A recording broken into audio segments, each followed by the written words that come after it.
right now. So, like, do we start the Ready? count now? Yeah, I'm ready. All right. Three, Three, two, two, one, one, sync. sync. There Okay. you go. All right. How do I begin this? All right. See, it's funny because now I feel awkward. Why? I don't know.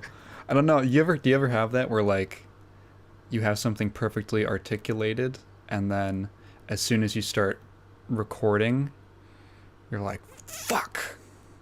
I used to all the time. Fuck like it just goes out of your head. Yes, I think that has yeah, happened. I think that's like I think it's just because you're thinking about it. Mm-hmm. Like when beforehand it's just kind of coming free form because it's just you in your head, and then as soon as you begin, as soon as it's like, okay, now do that with intent, it's like, fuck, People are watching. yeah, Do something funny. it's like the meme of the crow looking down at Yes. his card. Okay. Hi, welcome to episode. Fuck. I was literally just looking at episode 24 of the Cellarcast. I was literally just looking at the last one because I mentioned that I said earlier that I didn't have any plan going into this one, but I did want to have a quick comment review at the start. If that's all right with you. Yeah, We go can for maybe it. do some input. Oh, by the way, this is I have MamaMax. I have no policy for introducing guests. So this is I mean, I'm in the title. That should be. Well, am I in the title or no? I don't know yet. Depends on Oh, what okay. happens. Okay, The well, only other if time I had a guest is when my girlfriend was on. And I just called it something else that we ended up talking about. okay, I just assumed I'd be in the title because it would help you with views. Yeah, I probably So will because I'm a the title will introduce me yeah, if it does. agreed, If you you do little go with that. viewmeister. This is Mother Maximus. So um, uh we had a comment last episode from Lozy as usual, and he wrote a big ass comment. It was like, so All right. basically he wrote, I'm not going to read through the whole thing because what he did was he beat all of the both of the Mega Man collections, and he put Oh, together a nice. tier list of all the NES games. And Okay. so I will give him props because he put Mega Man 6 in S tier, which is a based opinion. Uh, then at the end is where his question comes in. So he kind of ends up talking about Mega Man's like 7 through 10. And he says, could you talk more about those four? Because I usually just end up talking about the earlier ones. If I talk about, Ooh, okay. because he's having trouble forming opinions about the later games because they are like they do Crash. diverge a bit, right? I don't know. I haven't played 7 through 10. I've only played the first one, and then I played 15 years later. 15? I think so. There's only Maybe- 11.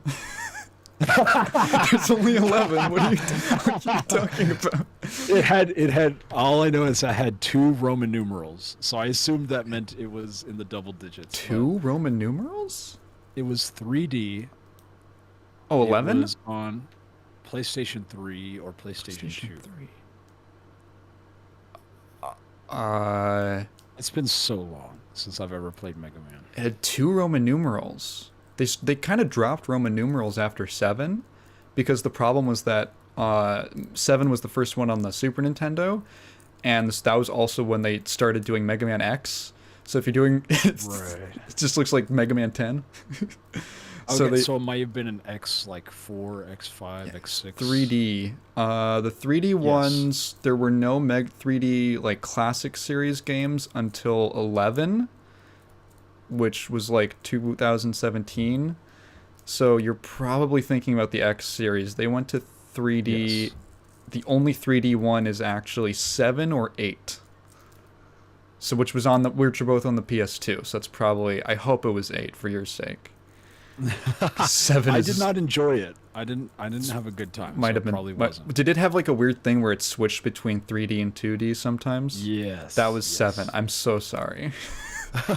That's legitimate. Man, you pulled like the Yeah. worst luck because like most Yes. Mega Man games are at the very least like solid, except for X6 and 7, which are like horrible garbage. Oh God. Yep, that's what I played. Shit. Damn it.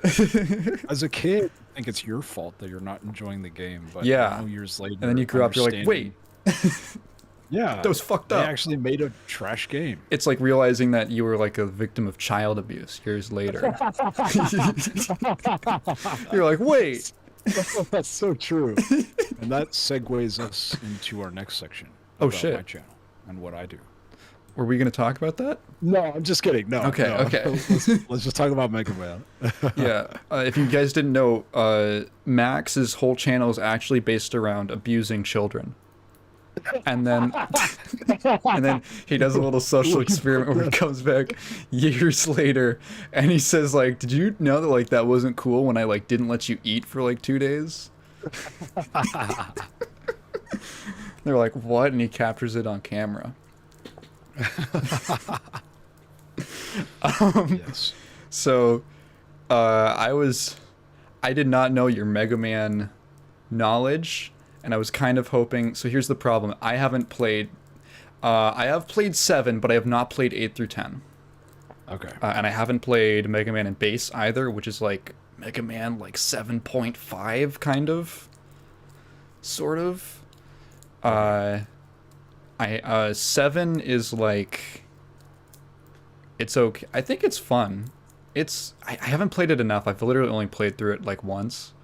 I'm really familiar with like the earlier half of the series. I know that pretty well.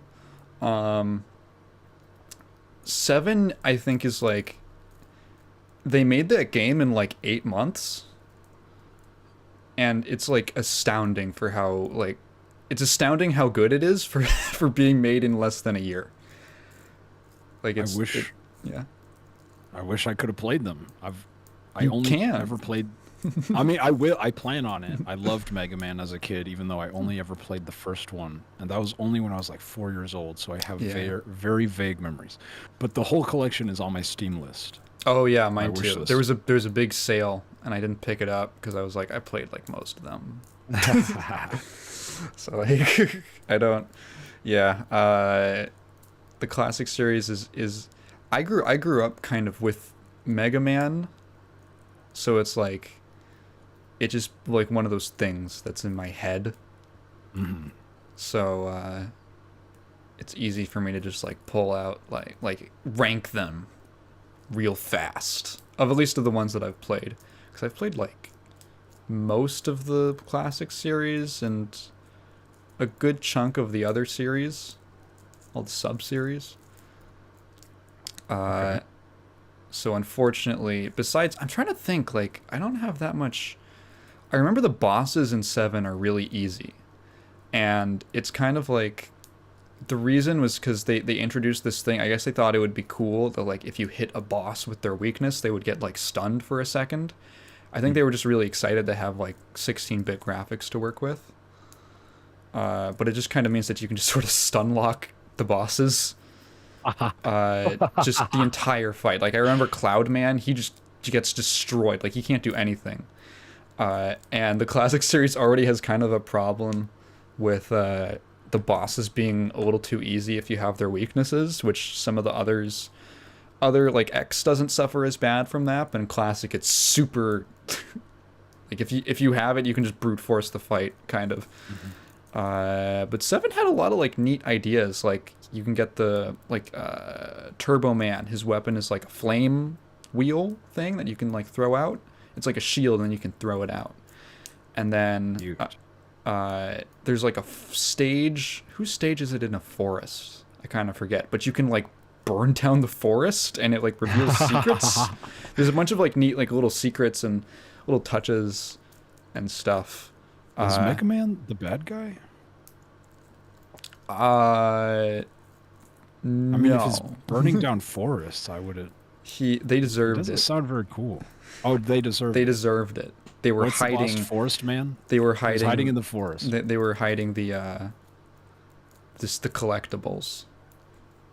And Mega Man is here to dispense democracy. Genociding entire nations and entire peoples. This ecosystem is dispense democracy. This ecosystem's going down. I wonder if there is a message in the game about anything like that. Mega Man has okay, it depends on which one you're playing. Which series you're playing, because the classic series has like almost no messaging. It's so light on plot. It's like cartoonish. The X like series, Mario? Yeah, sort of. It's sort of, or like Sonic. It's like kind of the same thing every time. You're not really playing it for the story. The other series like X and Zero have more of like an attempt to have a plot, and Zero's legitimately like really good. Like it actually has a really good story and gameplay. It's also like super dark. The Zero series is hinged entirely on genocide. It's like a post-apocalypse 200 years in the future. It's crazy, but it's really good. In terms of story, how good is it? Like 10 being like something like Half-Life or The Last of Us, and then 1 being like Super Mario Bros. So like I feel like non-existent is different than like bad.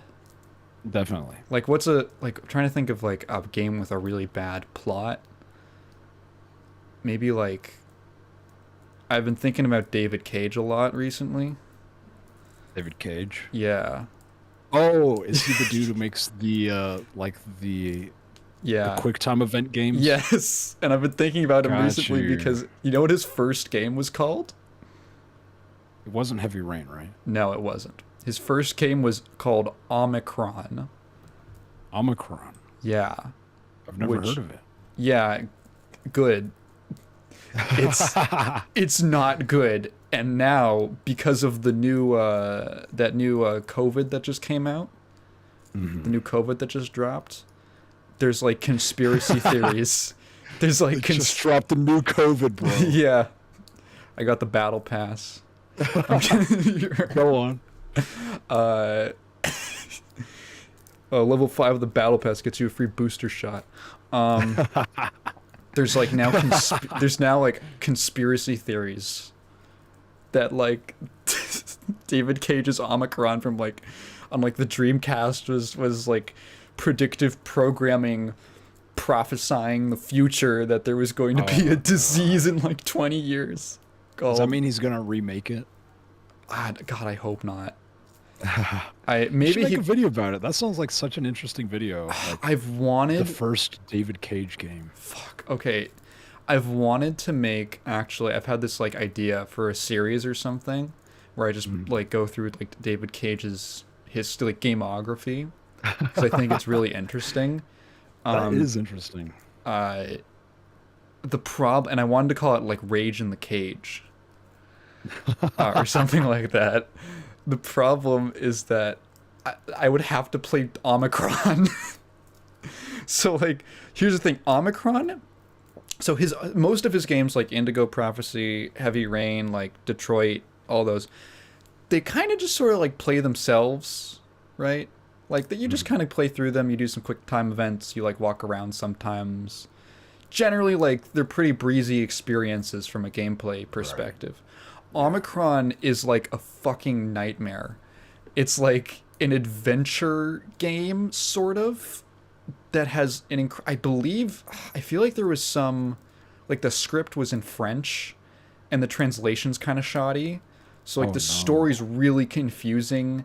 It's really badly paced.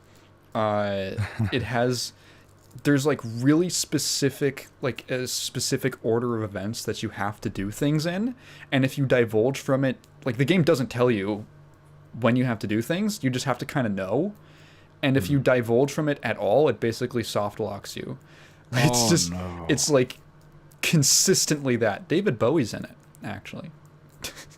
Really? Yeah, and he appears as like a hologram, Oh and my it looks God. like him. That reminds me of your video you made about Christopher Walken. What was Oh that thing called? shit! The celebrity cameos. Yeah. I was doing research for that video, and for some reason Omicron didn't pop up. Probably because no one remembers it. Yeah, it's a pain. It's actually like theorized that it's partially what it contributed to the like super best friends breaking up. Wow. If you're I think I mentioned them to you before. They were going from like they were on like machinima, like early machinima. They were like a group for like a while, and then in like 2018 they made a video that was like Matt and Pat are no longer friends.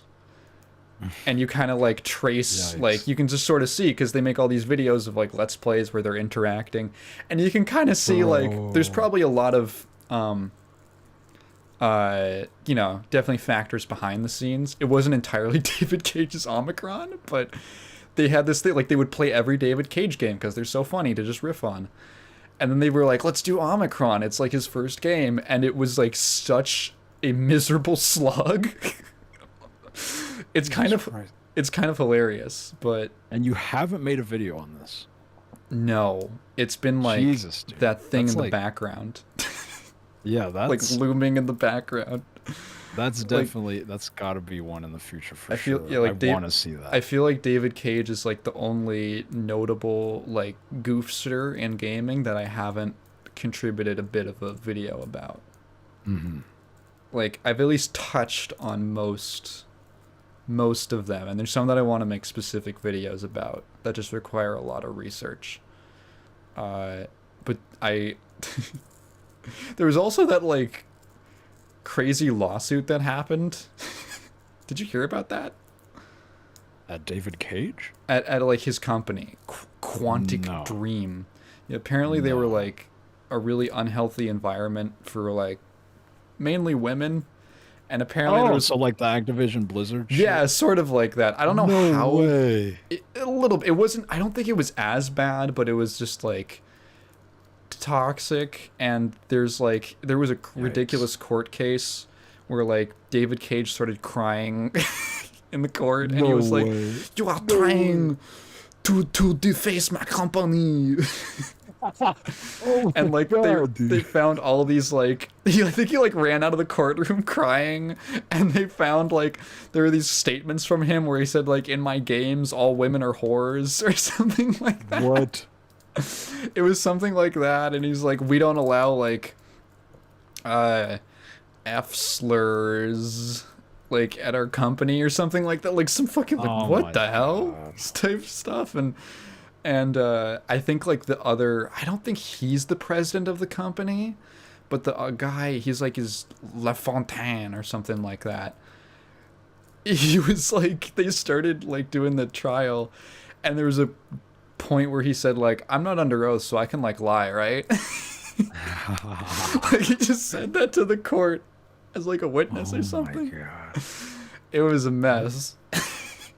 Yikes. I need to like, That's- yeah, it's the era of amazing gaming lawsuits. No. Yeah, man, that deserves a video. Like It- that sounds so interesting. It does. I don't know. And then they like sued because the reason it came out was because there was like a couple French publications that released these like accounts by people, and they like sued the publications for like slander, and they lost like 3 of the lawsuits. Well, good. I mean, Yeah. The only one I think that they didn't lose was there was one that like they wouldn't give up their sources or something. So they were like, we can't we're not gonna say who at the company gave us this info. And the court was like, okay, well then we can't like I guess absolve you. yeah, whatever. They might have settled. I don't know how French court works. I Okay. assume it's like British Parliament, where everyone just screams at each other. Is it? So I picture European like government. Very interesting. Mm-hmm. So anyways, about Mega Man. Mega Man. I don't know. Have we said our piece on Mega Man? I could talk about Mega Man for a while. I wish I could say more. I haven't played. The last Mega Man I played was X7, and that was when I was 10 years old, I think. Yeah. So there's not a lot I could say about Mega Man. I think he's fucking cool, and I looked up to him as a kid, and like, I would like makeshift, like the handgun he has. What do you call it? It's called the Mega Buster. The Mega Buster. Yeah. Love that shit. Was there an anime of Mega Man? No. There's been a couple, like... Mega Man 8 had, like, anime cutscenes. Right. For a few points. And they remade the first X game for the PSP. And I think that came with, like, a 15-minute OVA. That's like the prelude to the first game. That's actually like pretty good. Very interesting. And then there was the cartoon in like the 90s. Wait, what? No way. You've never seen the Mega Man 90s cartoon? I might have seen it. That the might Ruby have been what I was Spears, asking about. yeah, the Ruby Spears Mega Man cartoon is I've seen. I don't know. I don't even remember how much of it I've seen. Holy shit! It's kind of charming. It's not like great. It's charming in a way that it's like, okay, they're trying to make this like very like Mega Man was originally going to be like Astro Boy. It was going to be an Astro Boy game, and then they lost the license, and they just kind of took concepts. I didn't know that. Yeah, they just kind of took concepts from it and repurposed it into like a mascot character. It definitely gives me Astro Boy vibes. Yeah, and then he so it's this very like anime manga, like very Japanese series, or it has that kind of like it's not like, I wouldn't call it super anime, but it's it has like, it feels like it comes from that kind of background. Right. And then it's like there's this studio and they're trying to like adapt it to make it palatable for a Western audience that like doesn't, you know, they don't know the difference between like China and Japan like culture. You know that like I remember that as a kid. Yeah, like fucking it's like the same thing. Jesus. It doesn't help that Japan just like ripped a bunch of Chinese culture during like a period of time. So they like they ripped an entire alphabet from them. I did not know that. You didn't know that? Doesn't your girlfriend speak Japanese? Japanese, yes. She's never told you that like one of the Japanese alphabets is literally just the Chinese alphabet, but with different, just pronounced differently. No, she never told me that. There's three alphabets. The simpler looking ones are the kana alphabets, and they're all just like syllabic, and then the usually like more complicated looking symbols are called kanji, and they're just taken. I think kanji literally means like foreign words. Kan is like foreign. What? If I'm remembering correctly, or like it's literally just the Chinese alphabet, because they were like, yo, China's sick. That's where they got tea ceremonies from. I guess it makes sense from an evolutionary standpoint. Yeah, and then like every kanji has like Japanese and Chinese pronunciations. Mm-hmm. And that they have like different meanings depending on it. Usually, not all of them have different ones, but it's weird. It's a very complicated language. Oh, I get it. It's like the relation between like English and Spanish, right? Like there's some sort. Yeah. I think I don't know enough Chinese to say for sure, but yeah, I'd imagine. Gotcha. I get it. Did you ever like take a language? I took Spanish. You took did you... Your mom is, Hispanic. I couldn't remember the country. Down there. She's down there somewhere. Did you guys like... down there somewhere. Yeah. Did you guys speak Spanish in the house at all? We tried to, but then, um, so my family is the only family that doesn't speak, as in the children of my parents don't speak both languages, English and Spanish, but all of my relatives both speak English and Spanish. Oh, even on your dad's And side? well, my dad is just white, so no one speaks Spanish. Okay, okay, sure. But yeah, everyone on my mom's side speaks both English and Spanish. Mm-hmm. But we don't. Do And they? Yeah. I don't. I think it might have been because my dad's white, and all of my cousins, both their parents were Hispanic. Yeah. I don't know. I don't know what it was. Did you? Because my mom is German, and she tried to like teach me German when I was a kid, and it didn't work. Because like she tried to speak German in the household when I was like a baby, and like as I was learning to speak, and I would just respond to her in English. And I have no idea. It doesn't sound real, but she's told me the story about how like she gave up when she like tried to speak to me in German, and I as like a 2-year-old or 3-year-old was like, talk to me in my language. That's what she said. I don't know if I actually said that, but that was when she was like, I think I gotta throw in the towel. Oh my god. I was like, look, if you don't like it, get out. Mom. So I've just never learned German. It's one of those things that like she and her mom are always on my case about, like, well, why don't you take German? Were you raised in the United States? Yeah, I was born here. I've lived here my whole life. It might have something to do with that. Like, they don't know. Like, when we are learning the language, we hear them speaking, and maybe she wasn't always speaking German to your dad, right? My dad doesn't know German, so Right, so they were probably yeah. speaking English. English together, And that's the majority of the time, so I guess that's where we both learned it from, is during those downtimes where they're not intentionally trying to teach us. Yeah, it's not just it's not like immersion. Yeah, exactly. Yeah, part of the reason that like I don't want to learn German is I was like, because my high school offered German and I didn't take it, and part of the reason was I was like, if I take it, they're gonna want to try and talk to me in German, and it's not gonna be good because I'm not gonna be that interested in it, so I'm not gonna try to learn it that hard. Oh. And then every time they try to talk to me, I'm gonna feel like stupid, or I'm gonna feel like insecure, like they're pressuring me, like I have this like cultural thing to live up to. Oh, but why does it matter if you're calloused? It was more just annoying. It's more just like annoying. Gotcha. Like I don't feel like putting up with it. I think that's why I didn't learn Spanish, because yeah, they would get upset at me when my Spanish wasn't up to snuff. Oh yeah. So I was like, all right, fuck this, fuck all y'all. Yeah. Now it becomes like you're doing it for them. Yeah. Like a language is a really hard thing to learn. Like any language, really. But it's like if you want to do it.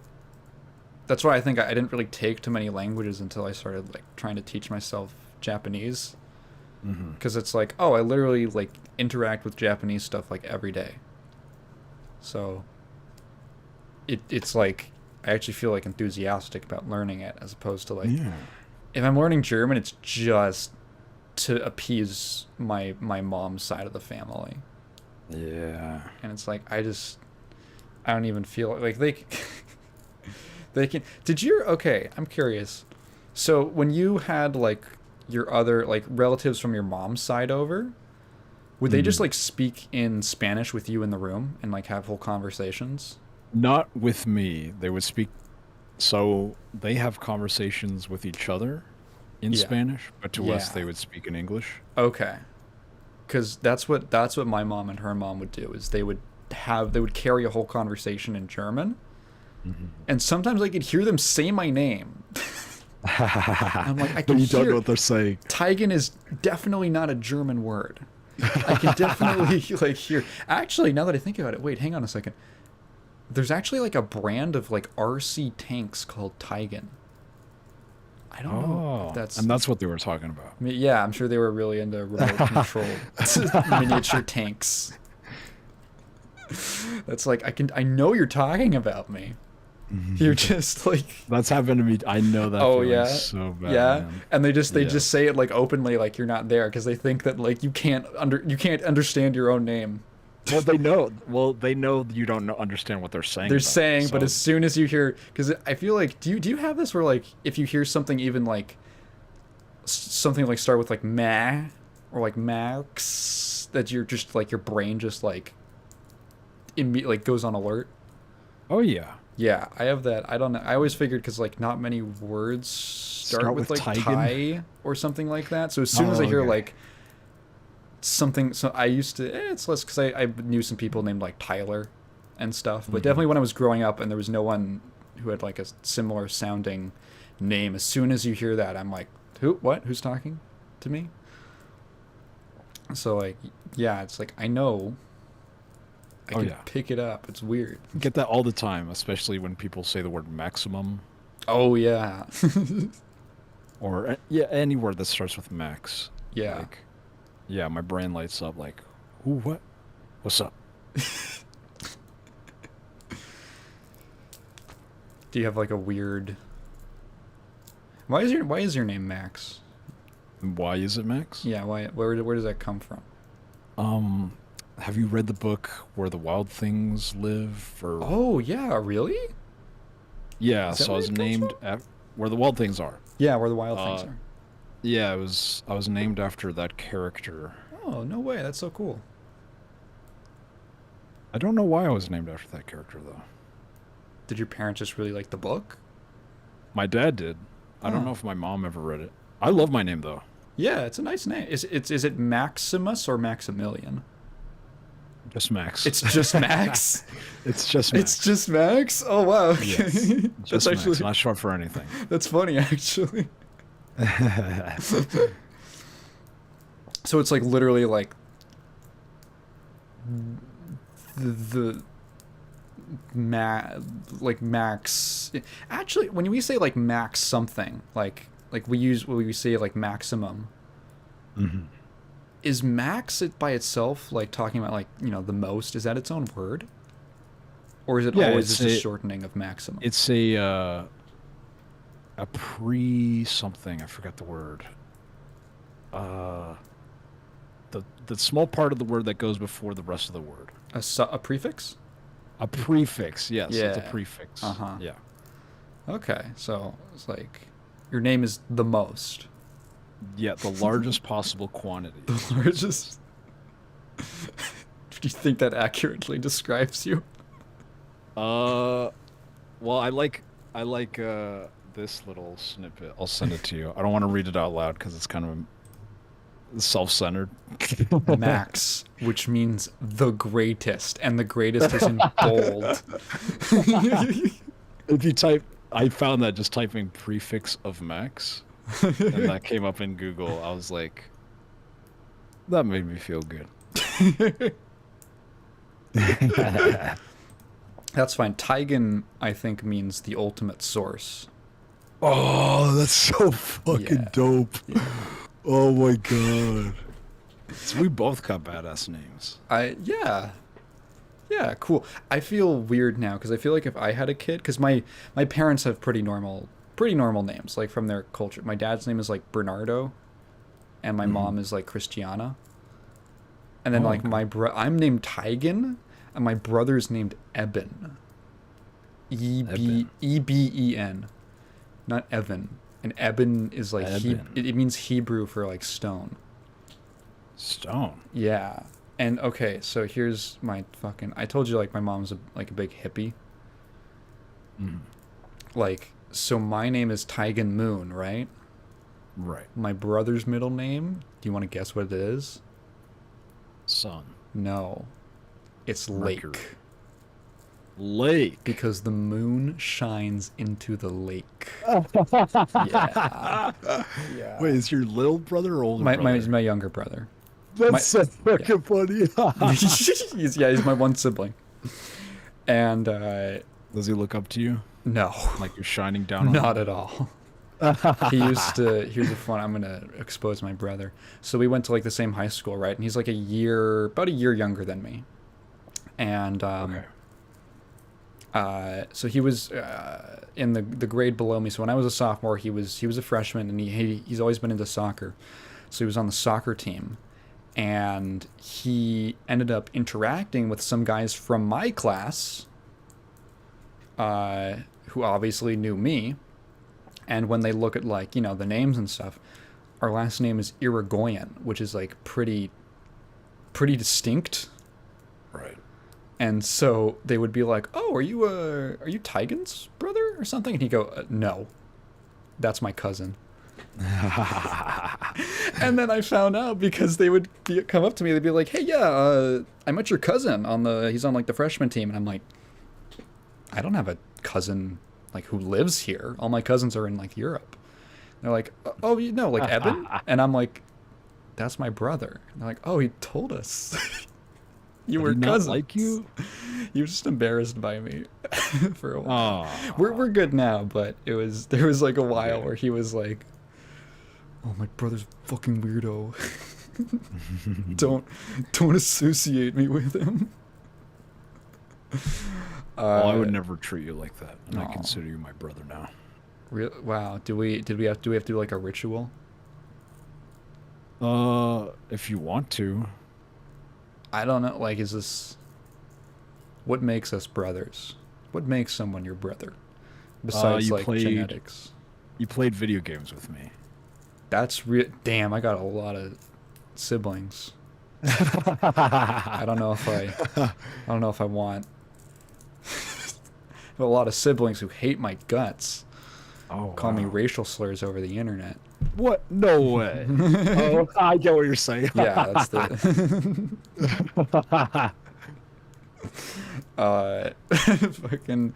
So I feel like now I have this like pressure. Like if I have kids, like I have to give them like I can't just name them like Mark. What's wrong with Mark? I realized that's the first name that popped. I realized that you fucking talked. For anyone listening, Max introduced me to his friend Mark the other day, and Mark we chatted. We chatted for Mark is the one who who introduced him to my videos. Yeah. And so that's just the name that came into my head. I was gonna say like John, and then the last moment Mark popped into my head, and I was like, some stupid fucking cringe ass name like Mark, like. I fucking love Mark. Write me a gospel, dude. I know he's listening. Fucking yeah. I was like, I feel like, can I really name like my kid? Like I could name my kid Mark. Like Dave. No, don't know. I get what you're saying though. No shame to like Dave's. It's just like I feel like there's like like how do you just go from like Taigen Moon to like Dave, no middle name. I get that same feeling because since my name has an X in it, I want all my kids' names to have an X in it because it's so. I guess it's unique. Yeah. So. How many X names are there? I don't know. All I could think of is like Xavier. Yeah. Which is a badass name. Yeah. Alex. That's not as like unique. Yeah. I got a friend named Xavier. Shout out Big X if you're listening. Nice. Yeah, we're gonna watch JoJo.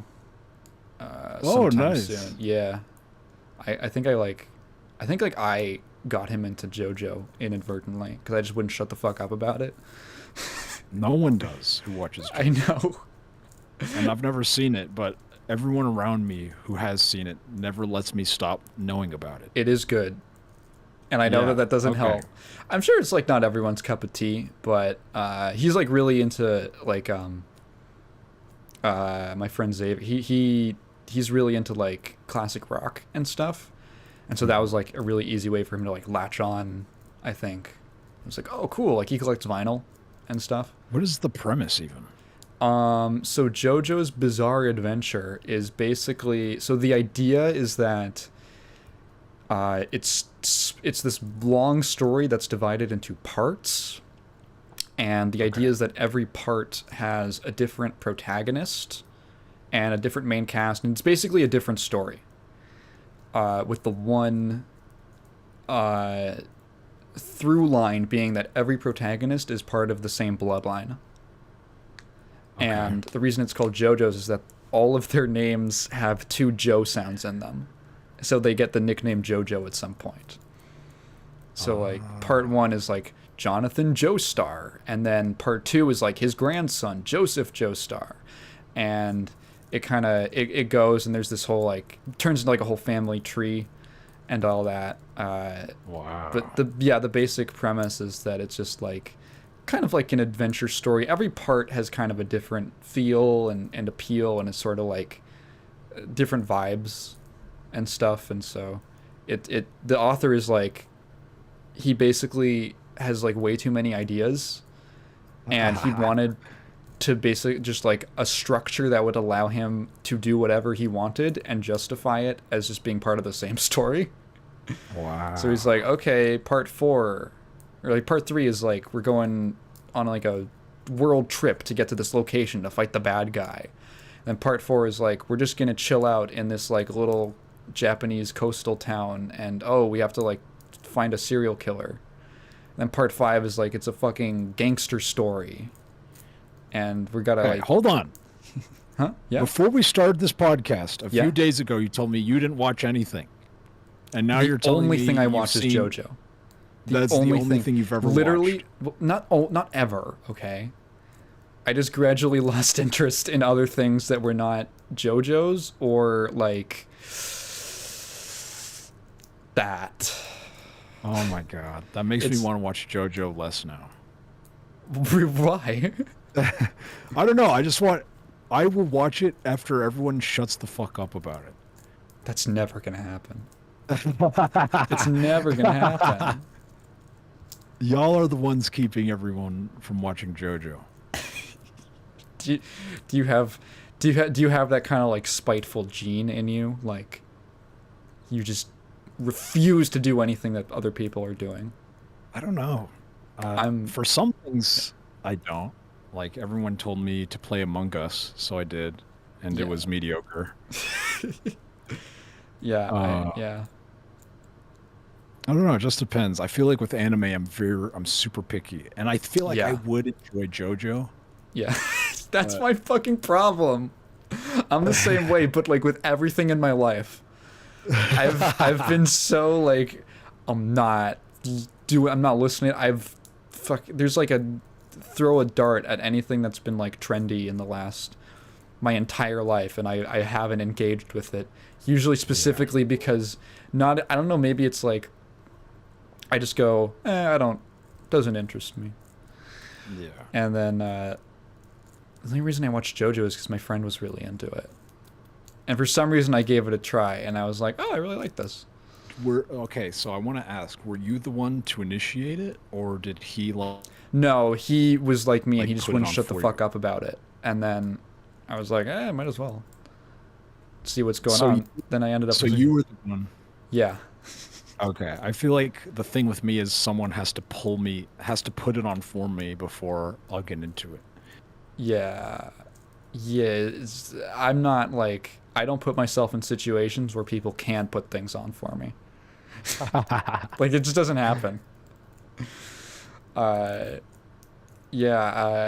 have my whole life I've been like, I'm not, I guess just out of spite. I think I get it from my dad. Mm-hmm. My dad is, like, an obsessive contrarian. Oh, like, I've had, like... That'll do it. Yeah, I've had, like, fucking like, about literally everything. I remember we were, like, we had to, like, fly from one place to another. We were taking a trip. And he was, like, really tired. And we were just waiting for, like, the taxi to get there at the airport, departures. And we're just standing there. And he's, like, really tired. I think he had to go see my mom in court the next day. Oh, okay. Over, like, it was just, like, so many years he has to do, like, a renegotiation of, like, custody or whatever. It's like a standard thing. He just didn't want to fucking go to court. And we were just standing there, and he was just grumpy about everything. And there's, like, 3 Hondas in a row parked on, like, the curb. And he goes, I'm never buying a fucking Honda. Ever. People buy that fucking sheep. Oh my He literally God, said what? that. And I was like, Dad, you're just being fucking. Just because there were 3? There were 3 in a row, and he cars? was like, "This fucking sheep." They just Oh pawned my us. God. I'm like, Dad, what are you? Are you gonna buy like the underground car brand? Yeah, I that's where I get it from. And where was I even? I feel like I was going somewhere with this, but Okay. yeah, that's how I right, watching things and not watching things. So that's actually Yeah, my right. problem now, is that like the new season is only, it's exclusive to Netflix. And I'm like, I don't want to like pay like for Netflix for like a few months just to watch one show. You don't torrent? I will. That's Okay, my good. solution. Yeah, fuck Netflix. That's my that's my are you a big Netflix hater? I am. Ever since they made Cuties, I was like, Oh. It's the most on brand thing. They didn't make it. They just distributed it. They unleashed it from France. that's They let it spread like just as bad. like a plague of rats. Like, why? What were they fucking thinking when they did that? We don't have to talk about that, but I was just like, God, fuck Netflix. Okay, I had completely forgotten about that. I wasn't even thinking, but yeah, I don't have any input. I was like, oof. All right, that's cool. I'm gonna be over here. Mm-hmm. I was playing Doom 64 when that came out. I was like, I'm just gonna focus on Doom 64. Yeah, I was too busy making another video. Yeah, about cuties, or Not about Cuties, but I don't know if I'd ever make a video about that because it doesn't. yeah, Everyone already knows about it. Yeah. Everyone already knows what's wrong with it. I would rather cover something that no one really knows is a breeding ground for you know what. Yeah. The I don't want to say it because I want to get you demonetized. I'm not fucking monetized. You think I'm monetized? Oh, okay. Just say it. Just say child molesters. Child molesters. Just say pedophiles. diddlers. Diddlers. Silly goobers. Is what we call them. Sometimes you just I fucking hate that in your video you use that, because I fucking love the term silly goober. And as soon as I heard it, the first thing that came into my mind was like, sometimes you just wake up like a silly goober. And I realized like in my head that's so perfect, but in context it's like, fuck, I don't want to like wake up like feeling like a pedophile. Yeah. That's not how I want to. I don't want to. But I just love the word goober. I love alternate. It's a funny word. That's why I used it. Yeah, I love, like, I try to kind of limit swearing sometimes, because I feel like it forces me to be more creative. I feel the same way. Yeah. And I apologize that I've been using my French profusely. No, it's throughout okay. This podcast. They just. But I agree with you. I think Yeah. we should strive to use better words. Yeah, like. And expand our vocabulary. Yeah, I got really into, like, I would just call people. I was thinking, I'm like, there's no way, like, you can be as mad as you possible at someone, but there's like no way they could be offended if you call them like a Dumbo dingus. There's no, like, you can't. There's no way. Oh yeah. It like would just. I used to do that when I was I came back to League for a short while, and League has this way of like tilting me like nothing else. And like I would try to diffuse it. Like I really wanted to just talk shit to someone on my team. I just had the urge, the fire in my veins, and I would just force myself to like, okay, I'm gonna type, but I'm just gonna be like, dude, you're a fucking fish. And that like got it out for me. I was like, this is a fish game. And then like no one would respond, and I'm like, okay, I'm like, the anger's been diffused. Oh god, that's like the exact opposite of me. I should have learned from you. I would like type to people I was gonna find them and kill them Oh in my real life. god. Like the Really? game is over. Me as a real person is going to find you. I have your IP address. You're dead. That reminds me of, well, hang on, actually, I'm curious. Are you like someone who gets really toxic in games? If it's League, then absolutely. If it's League, because I'm the same way. Just if it's League, I pretty find much. that like if I'm playing like a fighting game, it's way better for my mental health. Because at least like me, I can like be like, oh, I can admit like, okay, if it's just my fault that I lost, I don't have a problem with it. Like I can take that. But if it's like someone else, it's like infuriating. Oh, It's yes. the most infuriating thing ever. So like I'll get a little like, I'm just losing, fuck it, whatever, and I'll just close out if I'm playing a fighting game. But if it's League, I would just be like, oh, why are you doing this? There's like a back when Donkey used to be like the League YouTuber. You're right. Yeah. I remember. Did you do you remember his did you watch his videos back then? I did. Do you remember his like it was one of his like escape from like hell or videos where he says like he has this quote that's like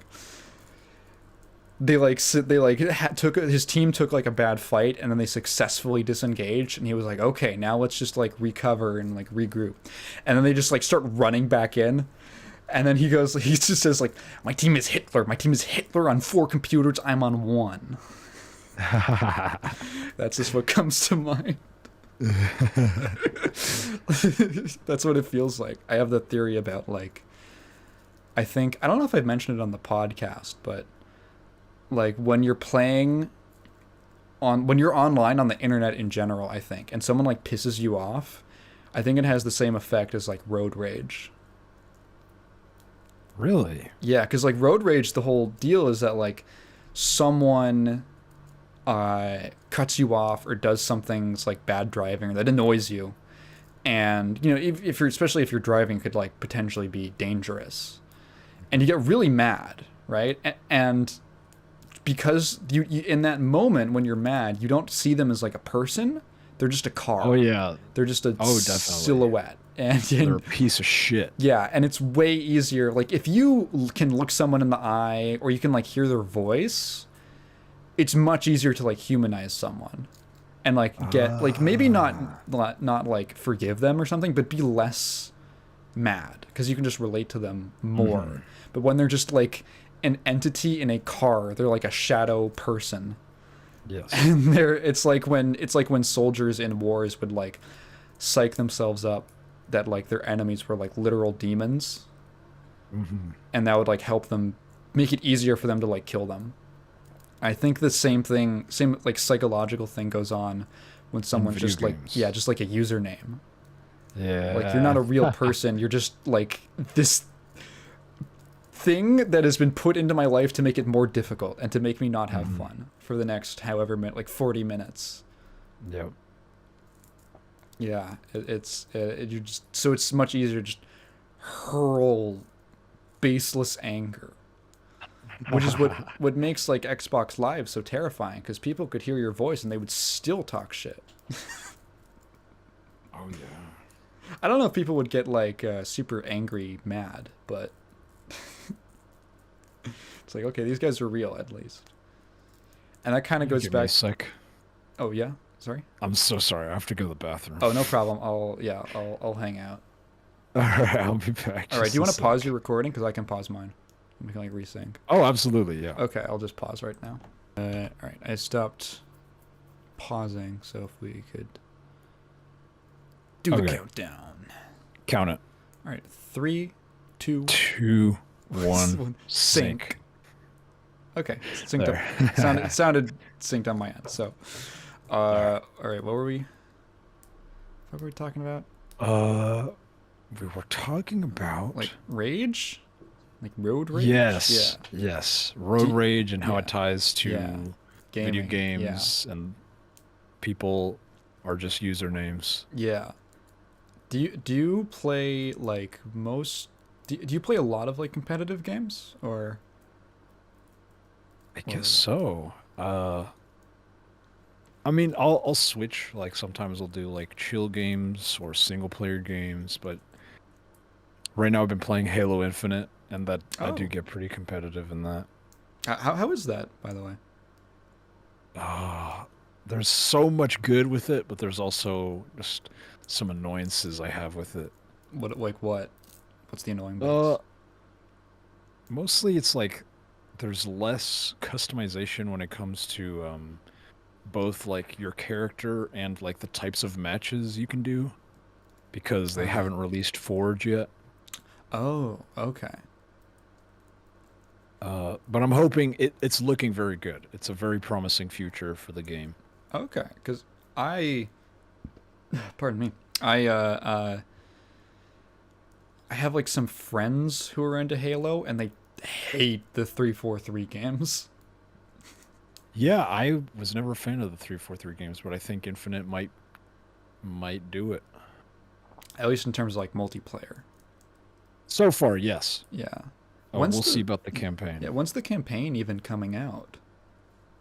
The 7th, I think, in 2 days. Oh, seriously? Wow. Huh. I didn't realize it was that soon. Yeah, when's this podcast going up? Probably tomorrow. So on Oh, okay. Monday. Yeah. Gotcha. I always record on Sundays so I can get, the latest hottest scoops. Gotcha. Uh-huh. But there wasn't really any like news I really care to talk about this week. Oh, really? Yeah, so it kind of worked well cuz I was like, okay, we could just talk about, I don't know, like Mega Man. Mega Man. Yeah, I could legitimately when my family moved from Illinois to California, my both my parents, like we all as a family agreed that we would go together. So my Mhm. mom moved separately, and then my dad, my brother, and we did like a road trip from Illinois to California, and we hit a Mhm. bunch of landmarks and stuff. And there were days where I literally just there was nothing, and but like nothing but driving through like Nebraska, and I would just sit and think about Mega Man for like legitimately like 7 hours. Oh, I like wow. you start like noticing all these like weird things. You're like, there's a lot of death imagery in Mega Man 4. Ever, That's so funny. it's like, I'm like, there's like Skull Man and like Pharaoh Man, and there's like Dust Man, who's like his whole stage is in like a junkyard. That's like a robot graveyard. Huh. That's interesting. Is this intentional? Are You just there start any like videos thinking. about this? Sorry. That sounds intentional. I was asking if there's any videos about like Maybe. the deeper meaning of Mega Man. There's the deeper meaning. I feel there's honestly like not a whole ton. There's a few like videos, like review it of people who like who was it? Oh, I think his name is Jay's Reviews. I think he has reviewed like I feel like most of the Mega Man games at this point, and he did he went through like the Zero games, and I remember him talking about like the story and kind of going through it. I don't know how much like analysis there really is. It's like kind of a weird thing because like the best one of my like favorite Mega Man things was the Archie comic. There was like when did it run? In like the early 2010s, I want to say. There was like an official Mega Man comic by like Archie, who also did like the Sonic comic. And the Mega Man Archie comic is like really good. Like it's surprisingly mature, but it still feels like it's kind of like made for like a younger audience. How long is it? I think they got to like 50 issues before it got basically canceled. Yeah, Ah, it was a shame because it was they were like really good. Like it seemed like they really understood like what's the interesting parts of the world to kind of expand on, and then also that like what's the best way to adapt the game, because Mega Man gets very repetitive, especially like the classic series, because it's like imagine. it's basically like a oh, Wily's back with a slightly different thing going on this time. And Aren't if the you first just few games all the same uh, engine? the yeah, I don't know how. I'm gonna be honest. I don't know if like engine is technically even like the right term Term? for like games of that Right. era. Yeah. But they're all like the same, a similar, I don't know, code base. Right. Like they're very like all the NES games pretty similar. Like in terms of like feel and even like the way that they render graphics and stuff. Which is more about the NES than that game, than the games in particular. But 7 and 8 were like different consoles, and then 9 and 10 were on the Wii, but they were like retro throwbacks. And then 11, I don't know what 11 was made on. I feel like most of they generally like they're pretty. Mega Man is all about like they find a formula and then they just hammer it over and over. And it's like even like playing it, if you just play them all back to back, you can get really fatigued. And Okay. it's more about like the subtle little differences that you kind of like makes you distinguish one from the other in terms of like how you feel about it. Mm-hmm. So the but like in terms of plot, it's like basically the same thing every time. And so they were like, okay, we're gonna like they got through 50 issues and they were barely starting like getting into Mega Man 3. Like it was wow. it was they did a lot of like adapting some of the side games. There's a game called Super Adventure Rockman, which like never came out outside of Japan, and it's like one of those like FMV, like it's like Dragon's Lair, Mm-hmm. where you like click on like things to like, oh, you got to jump over the thing, that type of Did you thing. play it? Have I played it? Yeah. No. What? I don't even know what. It's on like the Saturn or something. Oh wow. Because it's like it was like an early disc based game, and that game's super. It's actually so obscure.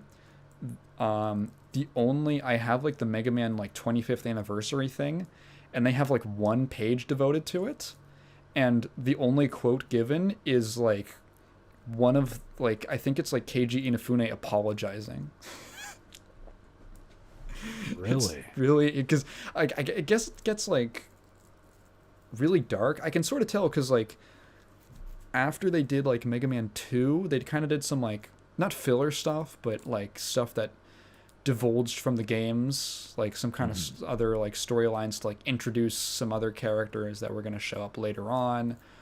All really good stuff, but when they actually got back to the games, they went to like Super Adventure Rockman. I was like, what who the fuck knows this game? And that was like a really cool storyline, and it kind of like sets up part of like Mega Man 3. But it's basically the idea is that Wily finds this like ancient alien robot god in South America, and he wakes him up and he's like, you're gonna help me take over the world. And it's like, no, I have no reason to do that. And then it just turns off all electronics globally. And there's like this whole, it's very like stressful kind of like risk of the world is might fall into like the apocalypse because all like electricity doesn't work. And there's like some really, I think like Roll almost like dies because they don't have like any Oh energy. my. And there's like scenes of like, I think I think they omitted it in the comic. You kind of get like an idea for how much havoc is being wreaked. But I think in like the game, there's just straight up scenes of like cruise ships sinking and like planes falling out of the sky. And like Keiji Inafune is apologizing and he's like, we never should have let this be in a Mega Man game. Oh my god. It's like, it's really funny, but that's like that's the most. Why did we get on this topic? I feel like you asked me something and I'm like, I just want to talk about the Mega Man Archie comic. Because I don't care. I like getting lost in conversation with you. Fine. I think the reason it was on my mind is because there was a story from like literally yesterday about did you know there's going to be, at least right now, a Mega Man live action movie? No way. And it's gonna be on Netflix. No, yeah. I don't believe that. It was a few like 2020, I think. This production studio had like a meeting with Capcom or something, and it was like, it's called like a first look or something like that meeting, or basically like they have the rights to take like the first crack at adapting a property, and one of them was Mega Man, and they like updated their website, and at the bottom it was like, I actually literally, like, I think I have it up. Hang on. It was on, yeah, because it's from like Rockman Corner, which is like pretty reliable like Mega Man news source. So yeah, the first look deal with Netflix, which meant that they're called Churnin Entertainment. They got me churning. So they updated their website that basically just says features in the works include, and the first thing is an adaptation of Capcom's Mega Man. By like the production, it's the production company's website. So like, I guess it's happening. I have no idea. It's like, why? That sounds like a terrible idea. It sounds, but yeah. I hope they can prove us wrong. I hope they can actually make a Mega Man movie that's actually good. I hope. Would you even watch it? I feel like I kind of have to. I feel like I don't know. Like, it's personal now. That would be an interesting video. I feel like, and I will make a video about it. Like, I've already made up. I literally last night I read it and I'm like, this is gonna come out. I'm gonna watch it. I'm definitely gonna feel passionate enough. In the future, I can foresee wanting to make a video about it. I could definitely see that in my sub box, seeing a video from you. Yeah, about that. A bit of a. I'm like, I know that this is like a bit. I don't do like movie reviews. Bear with me. Like, I can see the intro. Because I remember, did you ever watch the Death Note live action? Oh, God. I watched like the first 5 minutes and then I turned it off. Because I really liked the anime. Love the anime. Yeah. And I was like, okay, I'll give it a chance. And I watched the whole thing. And it was generally underwhelming. And it was underwhelming and punctuated by moments of, wow, my mouth is open with how terrible that was. I was like, okay, it basically captured nothing that was cool about the original show. It kind of like, I feel like, did you hear about the Cowboy Bebop debacle? The Bebop debacle. The Bebop debacle. Yeah, like the live action Bebop on Netflix. Did not hear about this. Oh yeah, so they made. Well, did you hear about the live action Cowboy Bebop series? Yeah, I heard there was supposed to be one. Yeah, so it came out a few weeks ago actually, and for all intents and purposes, it kind of like sucks, like really bad. And I have actually the same friend who I got into JoJo, Xavier. He's a huge Cowboy Bebop fan, like the original anime. Mm-hmm. And I remember like texting him and he was like, yeah, so the new live action came out and I'm watching it. I'm like, oh yeah, so like what do you think about it?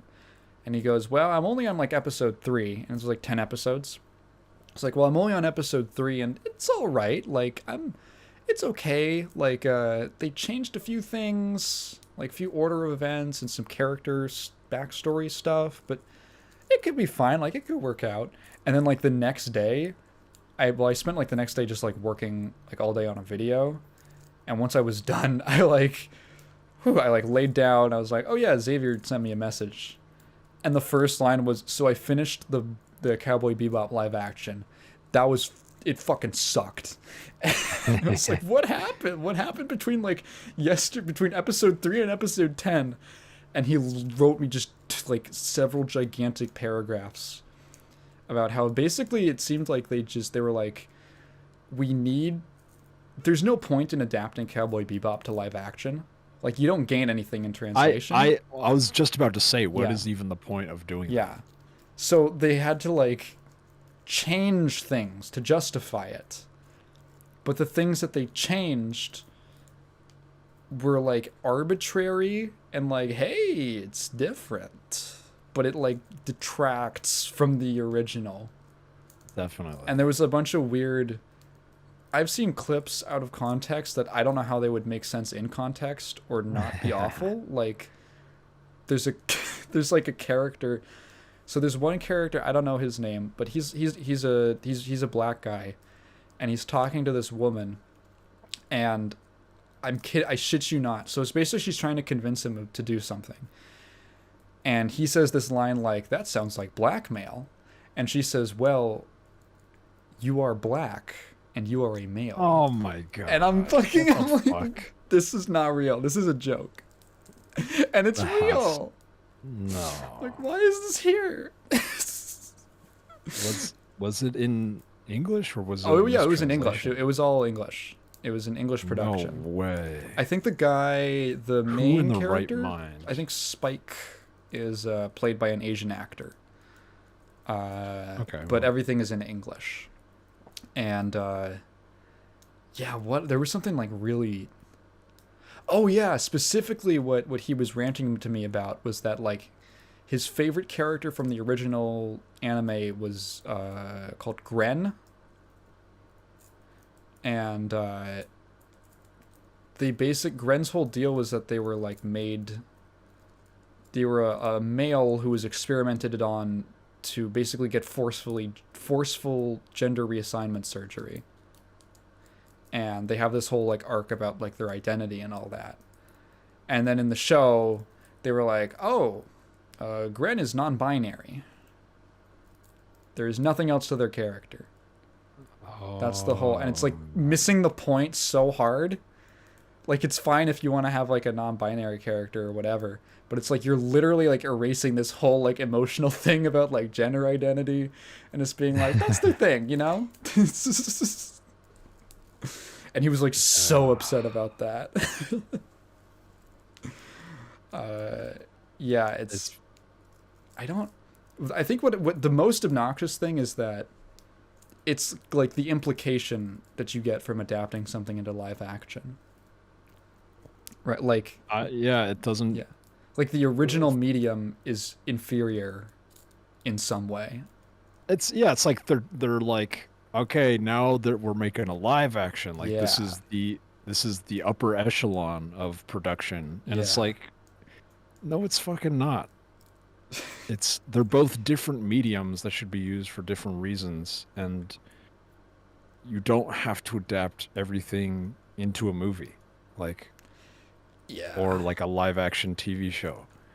I would have rather like them just make another anime about Cowboy Bebop. Yeah. It might I think you say that and I'm like, yeah, and then I think about like Fooly Cooly. Did you watch? I've watched the first season, didn't watch the later season. Of like the original like 6-episode one? Yes. Yeah, so they made the sequel like 20 years later or some shit. Yeah. Way later. And they made it like 2 series, like progressive and alternative. And I remember like I really like Fooly Cooly. It actually introduced me, you know, like the soundtrack of that show. It's basically just an album by this Japanese like alt rock band called The Pillows. And I love The Pillows. So I have like a pretty strong connection to that show. And when you go and like read interviews and stuff about like how it was produced, it's like, I think they were actually like asked, the director was asked if he would like do a sequel or do something more with it. And he was like, no, I can never really go back to Fooly Cooly because it was such a particular time in my life. And it was just like an expression of like how I was feeling and what I was thinking about. And just this like shot of like just like scatter shot of my like thoughts, and so I can't go back to it. And then that's what it felt like. Yeah, and then it kind of sounds like when you listen to the behind the scenes of like the sequel seasons, because first he's not involved in the sequels, I would imagine, and it's like this lady from like Toonami or something, and she's just like, we had a lot of meetings, and it sounds like they basically just badgered him until he was like, fucking fine, take it. I don't care, I've moved on. And I only watched literally like one episode of both of them, and I was like, alternative I remember being like okay, and then progressive was incredibly disappointing because I was like, it's just the same show. It's almost beat for beat like the first episode of the original, and it's like, why? Really? Yeah, like I guess it can be handled. Like having a sequel of in the original medium is more preferable, but it can always be handled poorly. Yes. Maybe it's like a very specific example. Is there any property? Because like, I think about like, okay, what if we flip it on its head? And instead of adapting the anime into a live action, what if we adapted like a live action series into an anime? Like, how would that turn out? Oh, The Matrix. That's oh yeah, you're right. The Animatrix. Yes. Oh yeah. It's not really like turning it into turning yeah. that movie. It's just expanding the universe, but in a different medium. Yeah. Which I think is the right way to do it. That's fair. That's a totally fair way if you're gonna like change mediums. Yes. It shouldn't be the exact same fucking show or like the exact same show with little arbitrary details changed. Yeah. It should be its own thing that works in that medium. Yeah, I was thinking about like one of the big the video that I'm working on right now is about like one of the topics that comes up is this idea that of like making a creative product that could only ever be, or that like a medium comes into its own when things are made that could only ever be that. Like, do you know the manga Berserk? I know of it. Yeah, it's one of my favorite manga of all time, and it's had like a very shaky history with like adaptations. Like the original 97 anime is okay, like it's pretty good, and then the movies are also okay, and then like the 2016-17 anime is like horrible. Like it's horrible. And I think one of the, even if it's like like a pretty good adaptation, like the anime and the movies, or the first anime and the movies, Berserk has these like, there's moments in Berserk that you're like, this could, the full like impact of this can only be related in a manga. It can only be done through like still illustration, because there's just like these moments where it's just like this huge impact, but it's delivered in this like still frame, and you're kind of allowed to just sort of linger in it and just sort of like absorb the emotions of what's going on and like what the characters are feeling. And it's very like still, and that's like a real, in my opinion, I think that like kind of stillness and just being able to stay on the page and just sort of like think about it is really like key to part of what makes like Berserk so like impactful for a lot of people. And when you adapt that into like, okay, well, time is moving forward because that's just how the medium works, like a quantum level. You kind of like lose some of that. Definitely. Is there like, have you ever been like really burned by an adaptation? Burned? Yeah. Like I hated it. Yeah, you really liked it, and then you watch something and you're like, this sucks. Why did they do it? Like Dragon Ball Evolution. Right. Something like that. Oh man. I mean, all of them, really. I feel like all of them are worthless piles of trash that don't need to exist. You don't think there's a single good like adaptation into a different medium? Oh, I mean, I I think there are some like a lot of books that get turned into Right. movies Yeah. and I was TV just. Yeah. shows that are actually quite good. But those are the only things I can think of, like Lord of the Rings, Yeah. Game of Thrones, at least the first four seasons, um, stuff like that.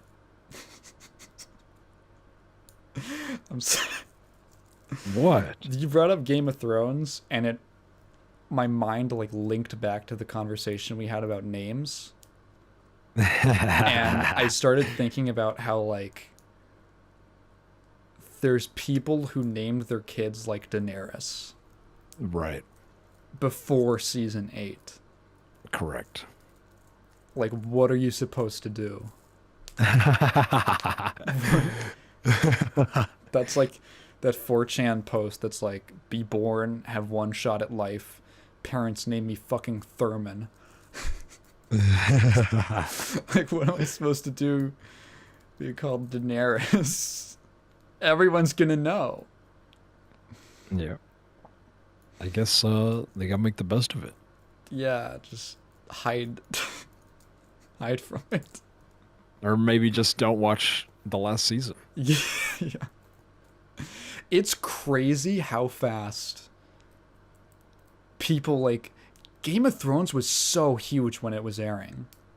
Yes. I And then in the remember. span of like a month, it was like memory hold.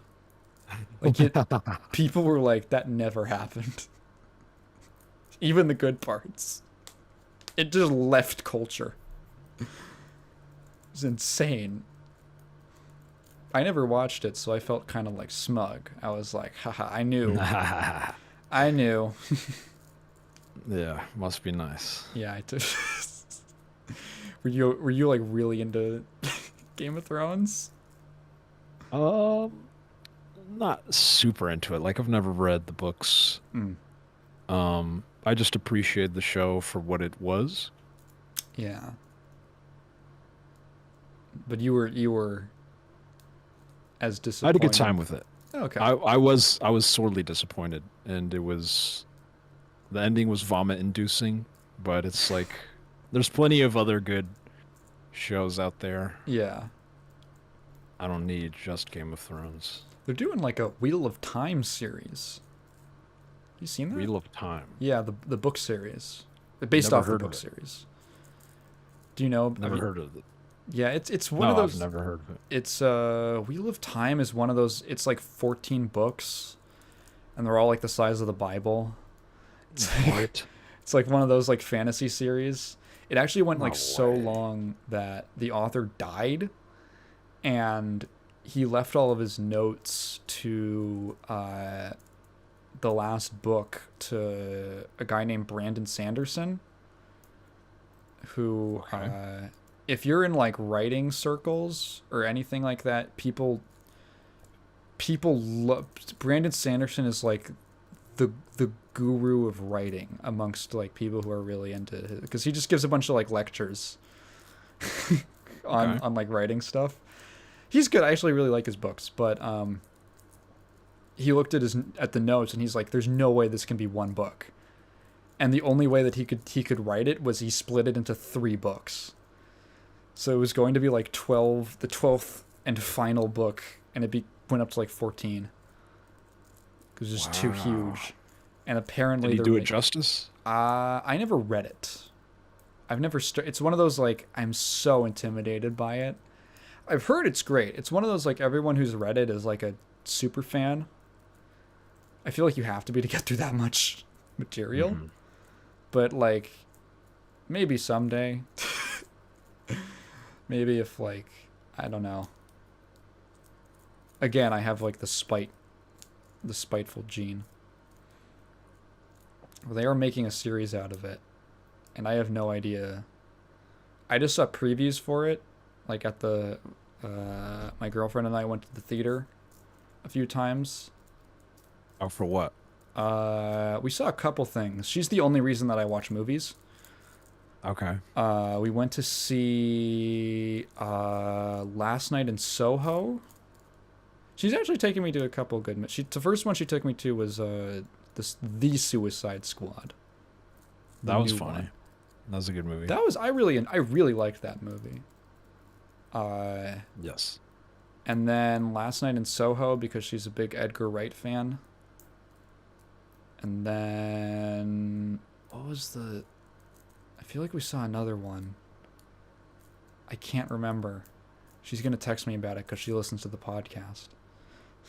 Yeah, but I remember seeing like previews for the Wheel of Time, and I was like, I feel like I'm the. Oh, we went to see Ghostbusters. The new one. Yeah, we went to see Nutbusters Afterglow. You can laugh now. you can laugh at my. I'm renowned for my joke. Nutbuster Afterglow. Yeah. It was genius. Thanks. I put a lot of time into it. Yeah.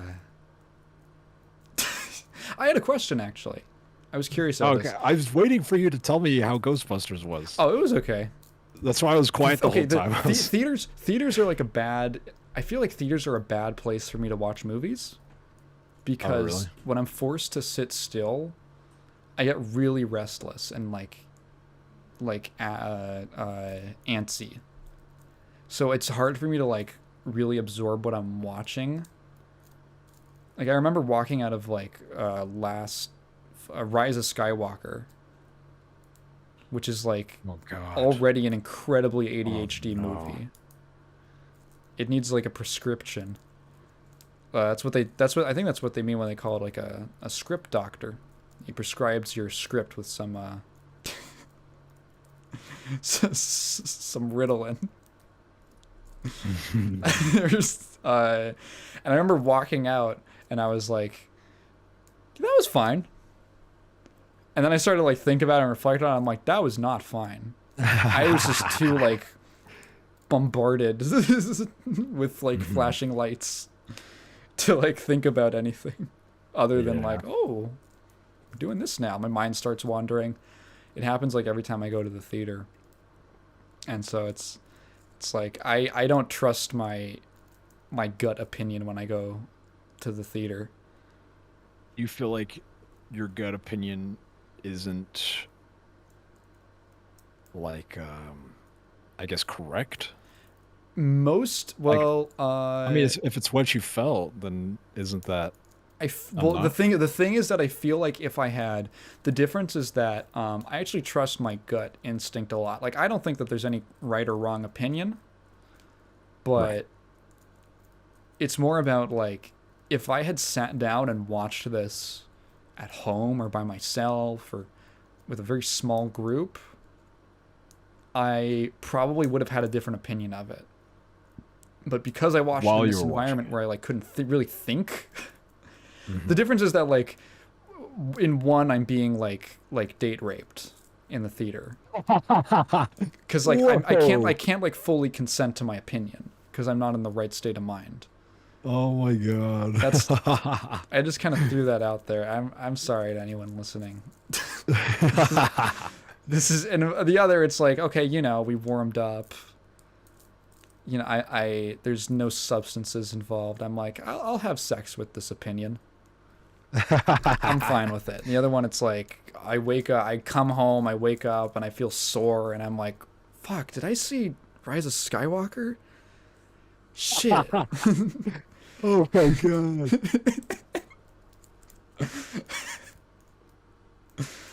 I love the analogy. Thank you. I'm a poet.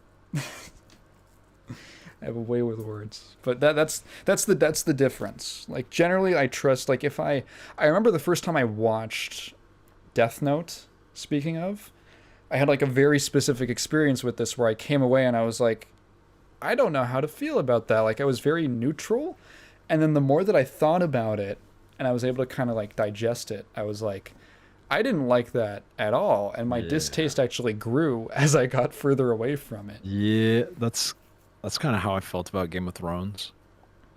Like watching it, you're like hit with all of these like exciting visuals and flashing lights, Yeah. like you were saying. But then once it ends and the credits start rolling, you're like, wait, that can't be it. And then you start to think about it, and the more you think about it, the more you hate it, and Yeah. like you start to like socialize with other people to see if Yeah, exactly. make your way, like guide you into like what is the right answer. Like, am I supposed to like this? Yeah. Yeah, I used to. Do you feel okay? I have this thing. If I like something, I'll just tell people that I like it. I don't have Mhm. any qualms about liking whatever. If I dislike something and I want to talk about it to someone, I'll be like, "Hey, did you like hear that song?" And they'll be like, "Yeah." And I'm like, "What did you think about it?" Yeah, I'll like ask their opinion first, and it's not because Yes. I'm like, the reason is that I've had these experiences where I feel like even if I don't have that much like that strong of an argument, I'll assert my argument really strongly. And I've had these experiences where I feel like I've made someone dislike something that they liked, and that makes me I feel feel like I've really done the bad. same thing. Sorry. I feel like I've done the same thing. Yeah, I'm like, you can like see it. Where literally remember Yes. my mom used to read all these like murder mystery novels, and she would like read all of them, and they were like these big thick softcover volumes. And I just remember reading like a few pages of one time, and I was like, that kind of sucks. And I was like 11, right? I was like 10 or 11. And then afterwards, I was like a little while later, like time had passed, and I was like, hey mom, you don't like read that many of those like books by that one author. And she's like, yeah, remember that time that you told me that like you didn't like it? I was like, yeah. And she's like, I couldn't like look at it the same way. Like I couldn't enjoy it anymore. Yeah. I was like, oh no, like I don't want to. I wonder. Yeah. I wonder if it's like if it's we're actually pointing something out that makes them dislike it, or if it's like a social thing, like a biological social yeah mechanism yeah. that makes us dislike something when we know that the mass majority of people dislike it, or the opinion of someone we care about dislikes it, that makes us actually dislike it. Yeah, that's very curious. That's what I'm afraid of. Like I'm scared because I know like sometimes I could just feel like I'm sure you have friends who are like just not super assertive with their opinions or whatever, like when they argue something, and that's not because it's not really, there's nothing wrong with that. It's just like that's just how they are. It's just like consume and media and all that.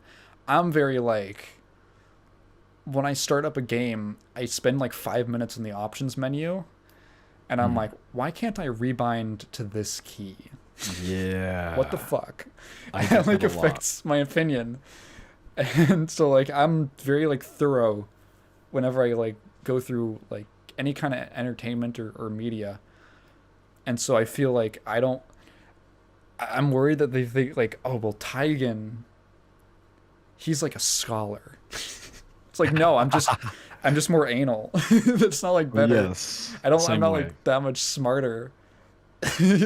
I just like, I can come up with like more justifications for why I like or dislike something, and I don't want to like make someone not like that's never my goal. That feels bad because it feels like I've lessened. If it's something like really trivial, I don't want to do that because I feel like I've just lessened. Like there's no reason to lessen the amount of like joy. Yeah, it's more of trying to gain understanding, like why they like it and why you dislike it, and like trying to find some common ground on what is good and what is not about that whatever it is you're talking about. And a lot of times it's like it just kind of comes down to like personal preference, like when you just plumb your opinions and like, why do I think that? And it just comes down to like, well, this thing really bothers you. It really just does. I don't know. It just didn't really bother me. I feel like I've run into that a lot with it because I like Bleach. Oh, do you? I do. I can admit that it has a lot of flaws, but I like it overall. Okay. And it's like the one shonen that people just hate on. Like, it's every time it comes up, and I talk to my friends who've never seen it or read it, and they're like, "That yeah, it show doesn't that show suck?" And I'm like a little bit, but like no, there's like cool things in it, and I have to like justify. And when you start like talking to people about it, what you realize is just like, okay, that thing bothers you more than it does me, and we can both admit that it's like a flaw of the writing or whatever. But I don't know. There's just things. I don't know. It's cool. I'm an edgelord. Same. I like edgelord stuff. You consider yourself an edgelord? I think a lot of people do. Are you you consider yourself a Sigma male? A Sigma male? Yeah. No, I don't consider myself a Sigma male. That's. I would like to strive to be though. I like the idea of like Sigma male influencers, because it's kind of oxymoronic. Because like the entire idea is that you're like a lone wolf, but I'm gonna learn how to be a lone wolf from this guy with a YouTube channel. When you said that like a lot of people consider themselves edgelords, that's what I thought of. Like 20 people standing in a group in like trench coats and sunglasses, like, yeah, we're different. It's like, no, you're just over there. The idea, so that actually we kind of wrapped around to this question that was on my mind about like subjective taste and stuff. So I had this kind of question, and we're going to talk about video games finally. So like, your video game podcast, we're finally going to talk about video games. This is a Cellar podcast. It's not a gaming podcast. Gotcha. Gotcha. So there's a subreddit. It's called Patient Gamers, or Patient Gaming. Okay. I gotta forget. And basically, the idea behind patient gaming is you wait a year after release to play a game. So the idea is like you get to go into the game without sort of like the hype. Yeah, the hype, without like the conversation surrounding it, and you just kind of go into it and look at it as its own thing, removed from other factors. And then also it's like tends to be like on sale, or it has a price reduction, or there's like a bundle with the DLC or whatever. And by a full year or more, you can expect there to be like major patches to like fix stuff if it came out buggy, because that's just the reality of modern gaming. That's what I'm doing with Cyberpunk right now. Oh, okay. I'm curious. Well, I want to ask about that. I will put a pin in that. Okay. So there was this post on Patient Gamers, and it was basically this guy who was playing GTA 5 for the first time. Okay. And he didn't really have that much experience. I think it was like his first GTA game, and he like hated it. He hated it. Oh, and shit. He said he literally couldn't get through the first 30 minutes because he couldn't stand the way it just like felt to like control on like a fundamental level. It is kind of clunky. Yeah, and I feel that. I think there were like some other complaints he had, but he was like, I literally just had to put it down after 30 minutes.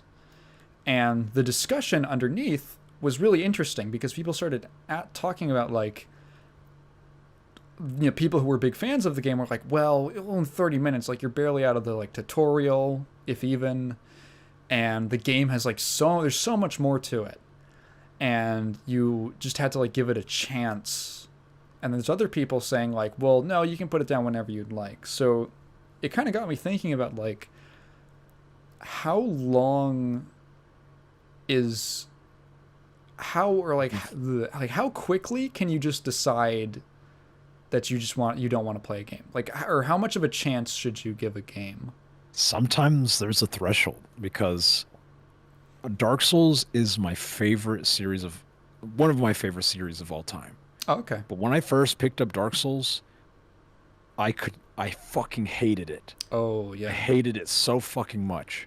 And I gave up on it like 4 different times. And it took me like 13 hours before I actually started enjoying the game. And that is significant. Like, to spend 13 hours to dedicate yourself to a game, that's a lot to ask for. But I did that, And like I said, it's one of my favorite series of all time. I fucking love every Dark Souls, even Dark Souls 2. Uh, Amazing games. Yeah.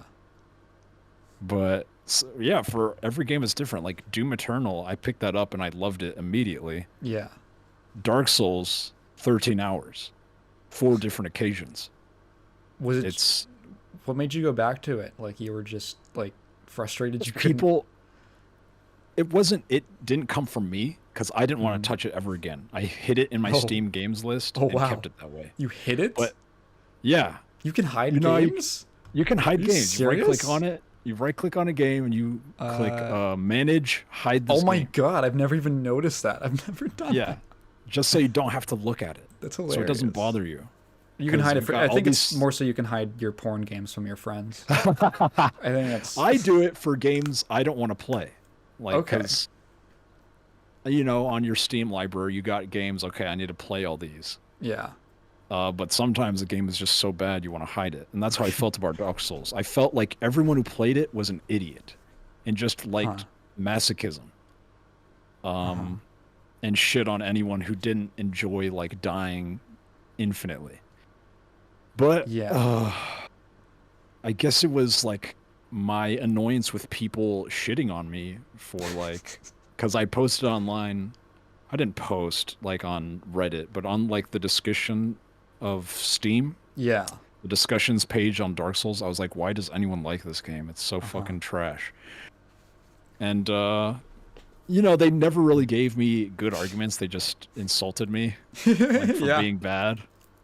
And I guess that was kind of true because I was bad at the game, and I think anyone who picks it up for the first time is going to be bad at the game. Yeah, if you dedicate yourself to it, it really gets going, and like once you start to learn, it starts to actually get fun. Yeah. That's funny because that's like the same argument that people have to try to you followed like the same arc that people follow to get into fighting games. Really? Because when you pick up a fighting game and you've never really played the genre before, there's so many like obtuse, non-obvious things in it. Like the first fighting game I ever like really tried to learn was Skullgirls. So here, oh my God. Oh seriously? Yeah, it's the one everyone owns. It's the poverty game. And like when you start out, you're like, why the fuck am I even being hit? Like, what is going on? Yeah. And then like some people get like frustrated and they put it down. And then I don't know why I kept going. I guess I just like hard games. Like I like bullet hell games. I like Toho and stuff. I do too. And so I don't know, I just kind of stuck with it and I really tried to like learn. And I remember like literally the moment that I learned about the difference between high-low blocking in like the tutorial, I was like, oh shit. And I feel like that's the same moment as you like first kind of understand the way that like the combat sort of dance works in Dark Souls. Yes. And you're like, absolutely. Oh, wait, what? And now you want to go like experiment and you're like, wait, so if I fight this enemy, I can like figure it out. And with like fighting games, it's like, okay, so I can do like a string into like a special and it leaves me plus, and then okay, I can call an assist. And you start like going crazy. But the whole period before you start learning is like, I don't know what's going on. I'm just getting beat up for like minutes straight, and I can't do anything. There's every like everything in media has like its threshold of like what you need to understand before you start enjoying it. Yeah. Because that also made me start thinking about fuck, I'm having a brain fart. Sorry. God, okay, talk about what you were talking about. Retrace my steps. Okay, so, I was like fighting games, you get into it and there's just all this really obtuse information that's not obvious. Sometimes like even like visually. And all these like mechanics and like when you get into it. Oh yeah. Okay, I'll finish. I'll finish this real quick. Once you like understand how everything fits together, because so many mechanics and systems carry over between games, you're like, oh, it's like all you understand this like branching pathway of decisions, and you can apply that to like almost every, at least like traditional like 2D fighter. Like if you learn one, you can really easily pick it up, and it just like starts this momentum. What were you gonna say? I was gonna say that applies to like just the language of video games in general, because someone who's never picked up a video game doesn't even understand how to like look forward. Like they'll be like looking up, pointing their gun at the sky. You're like, that's called like, it's so funny. It's called games literacy. Yeah. And I've thought about that, about like, it's because I've just grown up with these conventions, and I kind of think about like, if I was to give my dad a controller, especially like a PlayStation controller where it's just like mystic runes on the face buttons, it's like so alien. You're like, there's a knob, mystic runes. There's like these like buttons, and there's these circular buttons, and then there's like a cross thing. And you're like, what the fuck does any of this do? But I can immediately just pick it up, and I not just know like what the things do, but also know like, okay, the left analog stick is going to be for movement, and the right's going to be for the camera. Yes. And if not, that's not the controls, I'll try like, oh, can I rotate it with the shoulder buttons or maybe the D-pad, and like X on a. Think about this. Like think about the X button. On PlayStation, the X button. Okay. On Xbox, the X button is not like a menu function in most games. It's the A button. And it's on the left. The X button's on the left. When you go to PlayStation, the X button's on the bottom. And it means like confirm. Yes. Unless you're in Japan, in which case confirm is on circle. For some reason. Which is cancel in United Which is cancel in, everywhere else. Yeah. And then you go to like a Nintendo console, and like X is not, X is the same as on like Xbox, but then Nintendo also like flips where B and A are compared to Xbox. Yeah. And you have to like understand this like web, this like of like history of just like, we did it because like they did it here, and it just kind of makes sense if you've played these other games. But if you pick it up, like my dad would have no fucking idea how to like select something on a menu, like the most basic thing. And then I kind of think back to like when like film was first being invented, and they had, if you watch like really old movies, they'll have these like transitions that are very almost like cartoonish. Oh yeah. It'll be like the wheel of like characters drive from one location to another, and it'll show like the wheel of the car like skidding past the screen. And the reason they had to do that was because when they first just started like how we would cut a scene today, and it's just like, we're here and now we're here, and people watched that and they were like, what just happened? Where are we? Is this a different time? Is this the same place? What the fuck happened? Like they were just like disoriented, and they had to basically like through these like filmmaking techniques like train the audience in like film literacy to understand like, oh, it's a different time of day or something like that when we cut between shots, because it's not just like a play where you see the transitions very like literally. Yes, like the curtain falls and then things moving, lights start changing. Yeah, which people are just used to.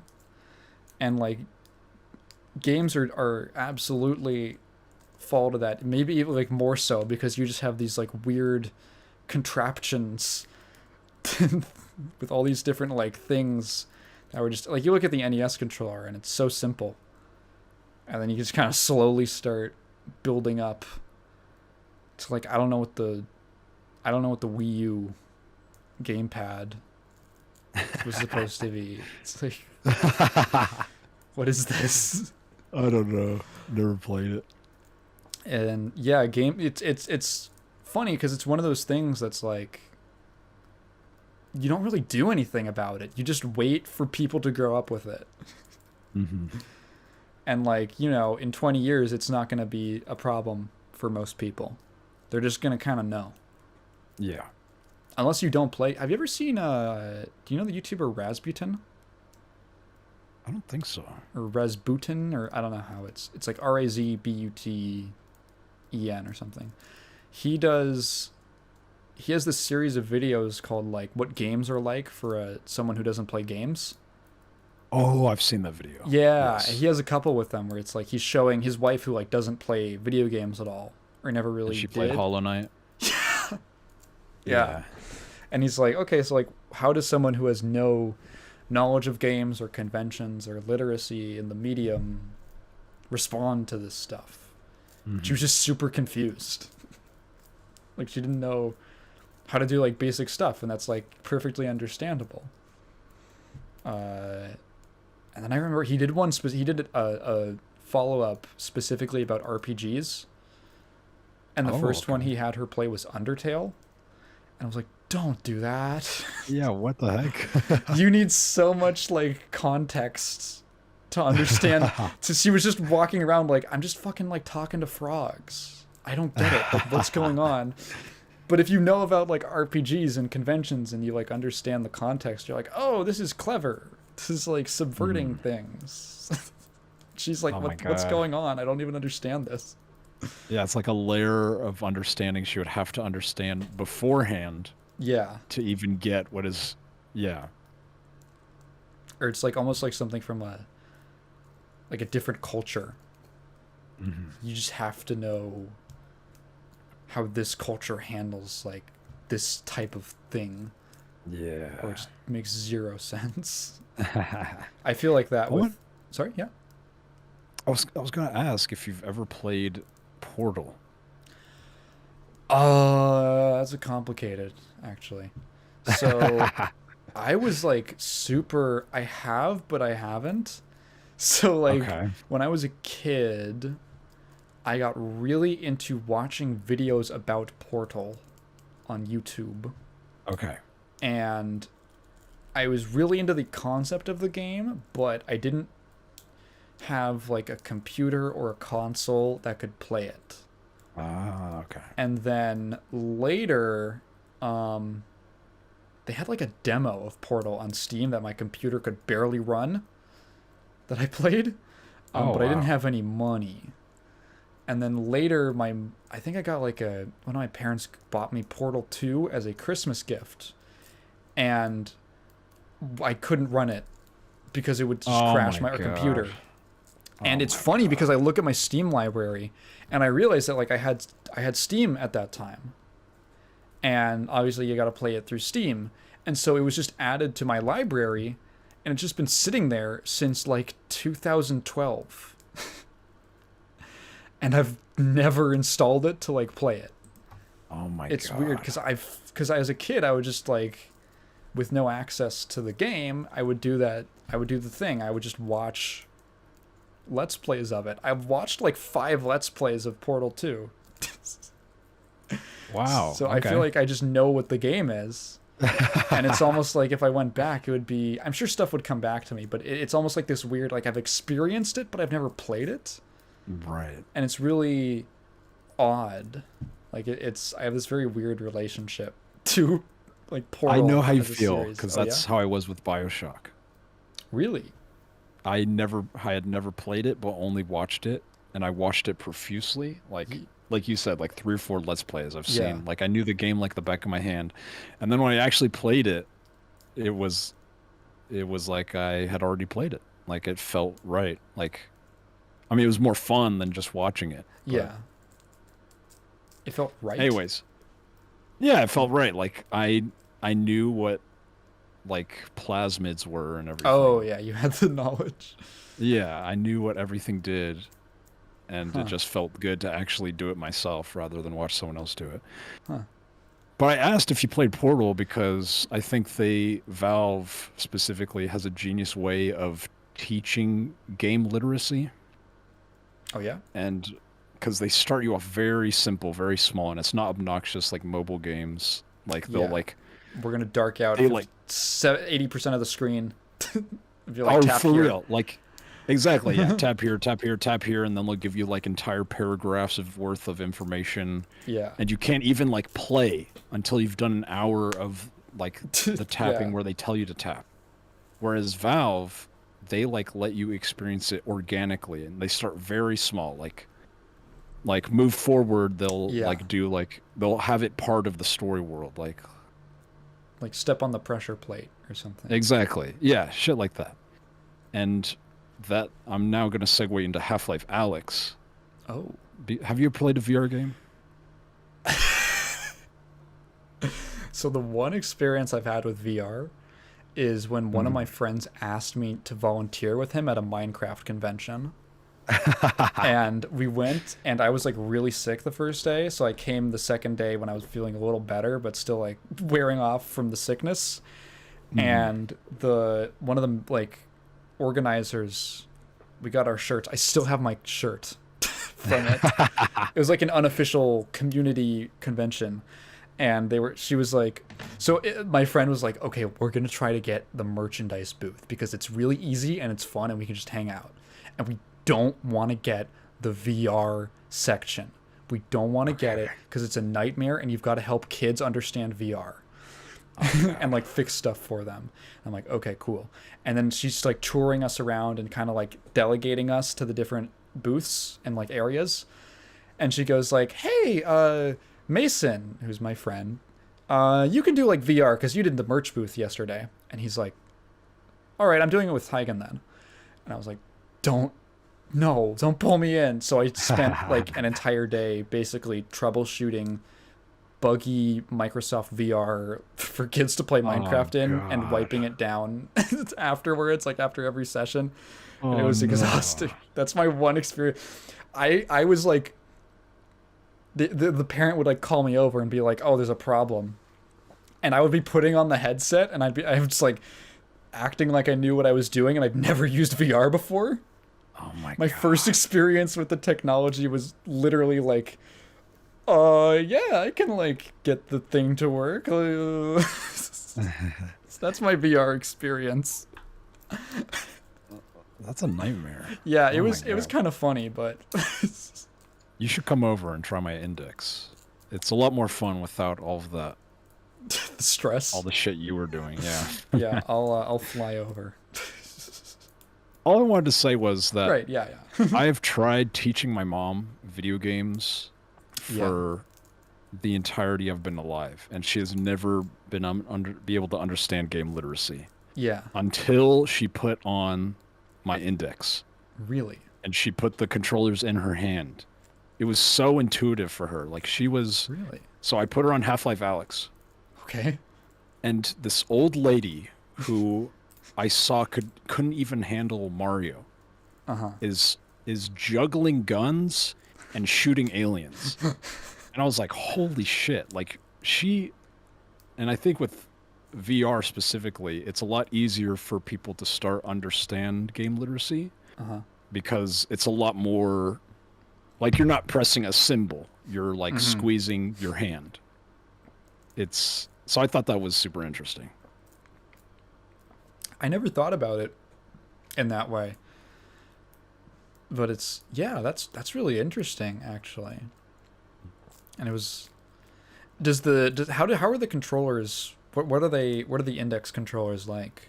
I'm not super Okay, familiar so with there's I think 2 triggers them. on like where like your, R1, R2 would be.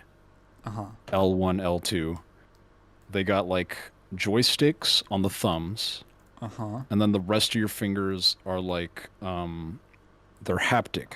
So like in game, all you have to do is squeeze your hand and it'll squeeze your hand in the Oh, game. is that how that works? Okay. Yeah. I've seen like the individual fingers move. I didn't realize it was like Yeah. that. Okay. And there's a few more buttons next to the joystick, but those are like for very specific stuff that you don't have to do. Like in Half-Life Alyx, you can reload by literally like squeezing the gun together like how you would actually reload a gun in real life. And so that's how my mom would do it. Like she was reloading this gun like it was real. And it was so amazing to watch. That's crazy. And she like enjoyed that. Oh yeah, she had a great time, and she wants to like come back to my house and try it again and finish the game. That's really cute. Which is it's awesome. Huh. And so it goes to show anyone can enjoy video games. They just need to understand a little bit of that game literacy. Yeah. I think that's yeah. They need That's to really pass that threshold. yeah. The she had just put down games for good. Yes. She wouldn't have had like a cool experience with that. Mm-hmm. I have Yep. that with like specific genres. Really? Yeah, I think I've mentioned it a few times, but I've had this like literally happen twice before where my first exposure to a genre was like not good, and it turned me off until I gave it like another shot and I ended up really enjoying it. And it happened with JRPGs and first person shooters. So like the first JRPG I ever played was like Pokemon Diamond when I was a kid, Mm-hmm. and I didn't really like it. And Same. oh really? Okay. I feel like Yeah. I always feel like the weird one for not liking Pokemon. I hate And- Pokemon, but And that's then another conversation. okay, and then Go on. I think later on I tried like Emerald because I always liked the designs from that generation, and I just like same thing, like I couldn't get into it, or I just like hit a wall and I lost interest. Mm-hmm. And then randomly, like one morning during like my freshman year of high school, I woke up like 4 hours early, and I just had my laptop out, and I was like, I really feel like playing a game. What do I feel like playing? I feel like playing like a Final Fantasy game. I'd never played a Final Fantasy before. Oh wow. For some reason, I just had the inkling. I had the urge, and I legally acquired a copy of Final Fantasy VI Advance, the GBA port, and I was fucking immediately hooked.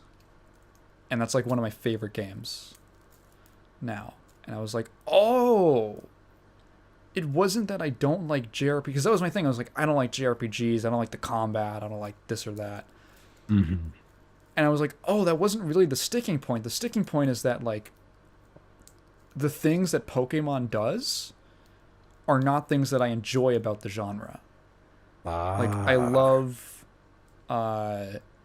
mainly it was like story. It was like 6 has one of my favorite just stories in any game ever. Final Fantasy 6. Yeah, yeah. Amazing story. Oh, have you played it? That's the one with the girl with the cyan hair. I forgot her name. Yeah, Terra.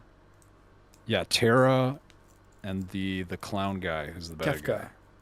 Kefka. Yes, that one is so badass. It's such a good game, and it always gets overshadowed by 7, unfortunately. But I think that they're like both. That is very unfortunate. Yeah, because I think 7 is trash compared to 6. Sorry. You do? Okay, I haven't played through all of 7, but I think definitely like 6 is so. It's got so much just good stuff. I could gush about it for hours. Yes. And definitely. Like plot wise, all the mechanics, like how many cool characters there are, all these like just so much like just like magical stuff about it. And it was like it just completely opened my eyes to be like, oh, okay, I'm gonna like seek out what other games have stuff like this, like the music, the story, the characters, maybe like a cool gameplay hook. So like I played like Breath of Fire. I tried out like Phantasy Star. I ended up trying like Persona 3, and that's like one of my other favorite games. And like now I'm playing Shin Megami Tensei SMT4, and I'm really loving it. And it's like, wow, if I had just stopped at like, oh, I didn't like Pokemon, I don't like JRPGs, I would have never had like all of these like games that had this huge impact on me. And then I had the same thing with FPSs. Oh, really? Yeah, the first, because I'd never been into, so my mom, being a hippie, hated anything with firearms. So like anything violent was just not allowed in the house. Yeah. And so I never had any exposure to FPS games growing up. And once I was like older, like when I was in like high school, I just figured, was like, let me just try one out at least. And I went with like the low risk option, and I just downloaded like Counter-Strike because it's free. It's whatever. I can just download it from Steam. And I really did not feel it. I was like, I played it for like 2 hours. I think I can go look right now. Counter. 1.6 hours played. 2.3 hours. I played for like 2.3 hours. I did like some bot games. I did some like real lobbies. And then I remember like thinking like, okay, I'm good for the day. And then I closed it out and I thought, I kind of sat there for a second and I was like, realistically, am I ever going to open this game again? And I thought, no. And then I uninstalled it. And that was just my like thing. I was like, all right, I guess I'm just not into first person shooters. It's just not appealing to me. And then I saw like a Let's Play of Doom Eternal, and I was like, that's cool. Go. That actually looks really cool. And there was like a sale, and they had like all of the, you could get like a bundle of like all the classic Doom games for like $5. I remember that sale. Yeah, and then so I got like all of them, and I played Doom, and it was like a religious experience for me. I literally remember the first time, like, I got the shotgun, and I like turned a corner and like blasted an imp, and I remember the feeling of like,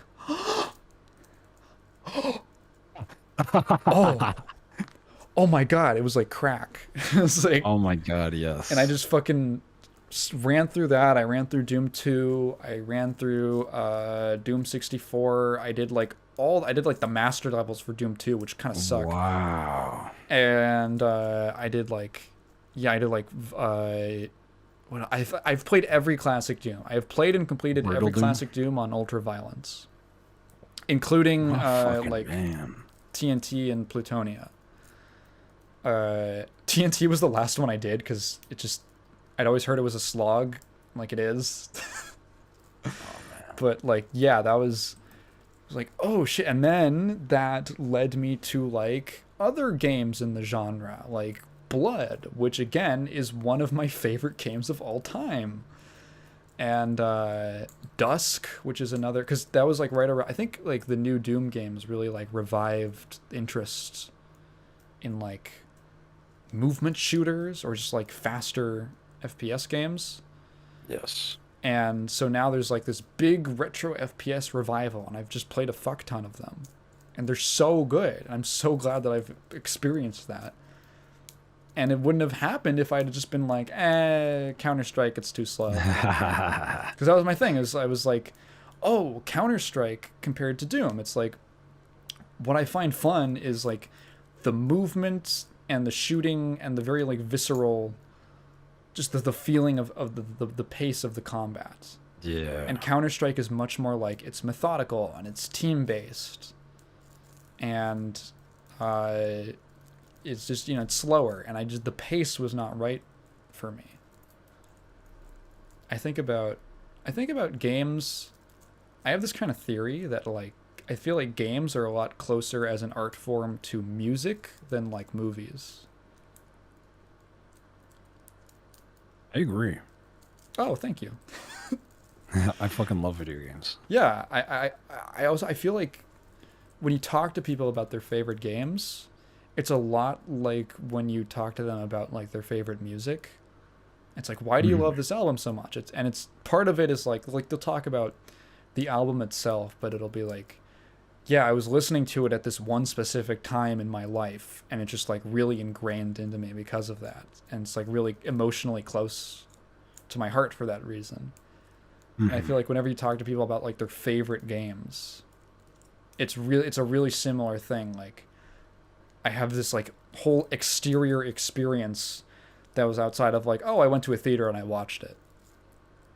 It's like it connects to a lot of other things. Maybe I might be like overgeneralizing, and like people have the same thing with other mediums, but I don't know. Does that like sound correct to you? Yes, absolutely. Yeah. I think even if a game is in a similar medium, it doesn't mean you're gonna hate it or love it. Like, you have to actually play it to understand what it is. Yeah, it's I made like a whole video about like, I used to do a lot more like I have them grouped under rants, just because I didn't know what else to call them, of just me talking to the camera. And I kind of made like a, pardon me. Oh, the bingo card. I forgot about that. I'm trying to put together a bingo card of things on the podcast, and one of them is me burping every episode. You also got to do the. Oh my god! Fuck you! Stop! Fuck! Do I do that much? I heard you do it like at least like 3 or 4 times per episode. That's just my like thinking sound. I don't know why I do it. Fuck. No one's ever pointed that out before. Damn it. Okay. Fuck. Anyway. Yeah, I used to do those videos. I'm in a bad mood now. I'm pissed. Go to bed. You need a nap.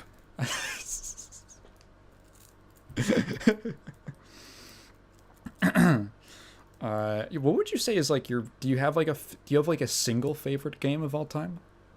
God, no. I don't think I could pick a single one because the feelings and associations I have with all the games I love are all different and unique to themselves. I don't know, like if you were to ask me like which one I would take to a desert island, I couldn't answer because there's not just one I would want to play for the rest of my life. Like I want all of them for different time periods of my life. Like, you know. That's exactly how I feel.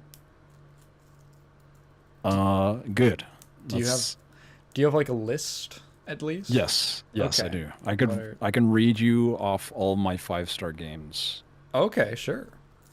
So in alphabetical order, it is BioShock. How many are there? I'm curious. How many games have you given 5 stars? Like 20, but some of them are like in the same series, like all the Half-Life games. So. Okay, yeah. So feel free. So yeah, the BioShock series, all of them. There's this unique indie game called Circa Infinity. I have not heard of Dark that. Souls. It's great. I gotta show it to you. Dark Souls, Dead Space, Doom, The Elder Scrolls, Doom Skyrim. 2016 or the whole series. The whole series? Okay. The whole series. Yeah. Every single game. I love all of them. Nice. Fallout, except 4 and 76. Those were trash. Okay.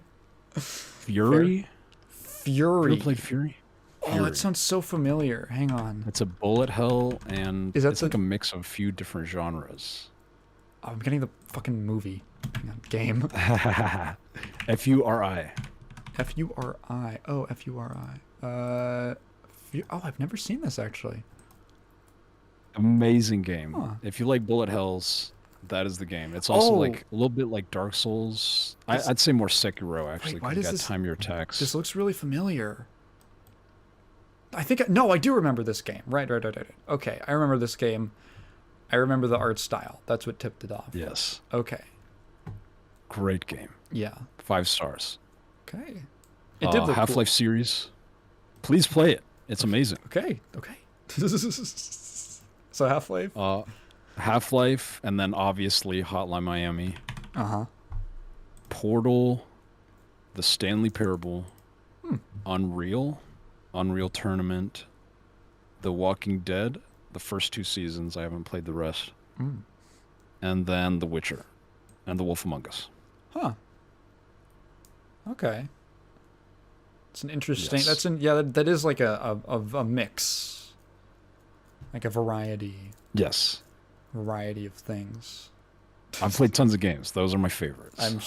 All time. I believe it. All right, your turn.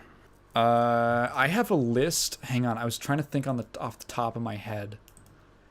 I made... Shit. Okay. I made like a 9... I had a list of like 9 that I could throw up there. And I'm trying to remember all of them off the top of my head.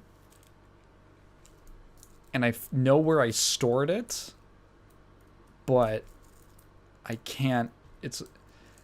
Mega Man 1 through 9. No, actually. Actually, although there are 2 Mega Man games on there. So let me just start listing them. So Mega Yes. Man 6, it's my favorite of the Okay. classic series. Mega Man 03, which I think is the best Mega Man game in general. Uh, Doom. Doom 1 and 2 are kind Yes. of like the same game, just like an Basically. expansion. So I kind of think of them as the same thing. Blood. Uh, Final Fantasy 6. Oh, fuck yeah. Tetris. Wow. Yeah. Persona 3 I would put up there. Fuck, it's always like ones that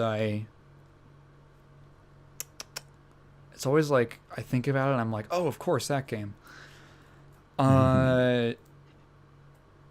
That's like the main ones, and then sort of on the ones that are like newer, I would name like Nier Automata and Dusk are 2 games that I really, really love, but I feel like they're a little too new for me to like Solidify them. indoctrinate them into the or Yeah. induct them. Sorry, and not indoctrinate, induct them into the Hall of Fame in my head. But Gotcha. those are 2 that I have to replay Dusk at some point. I want to play it on hard. I need to play Nier. I have it. Oh, the which Nier? Automata. Automata. It's I love that game. That game, I almost like don't want to say anything about it. Should I play with the controller or? I don't think it matters. I mouse? played it on PS4 actually. Okay. But I don't think it should matter. I will say, just in case you like don't pick up on this, you play the game a few times Okay. to finish it. It's like it has this kind of interesting.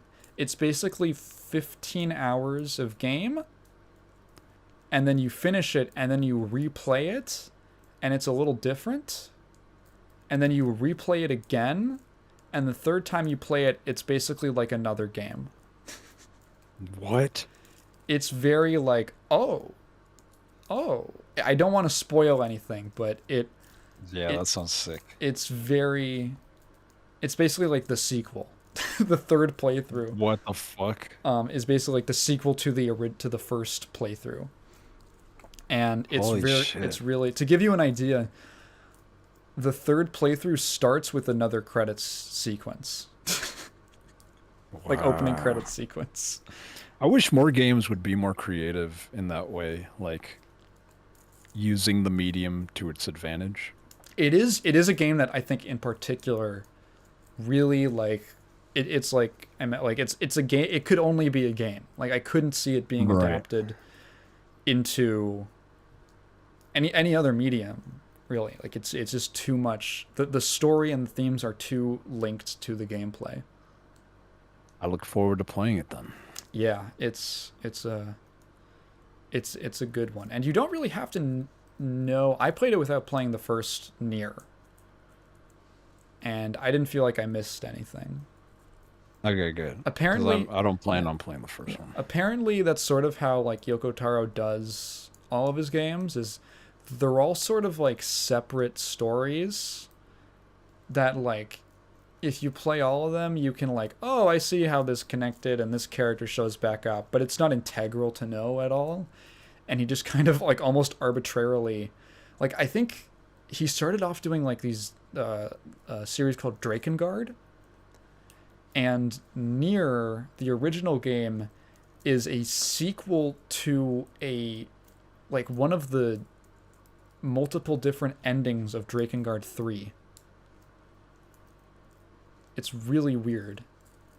It's like one of the endings that seems like a joke ending.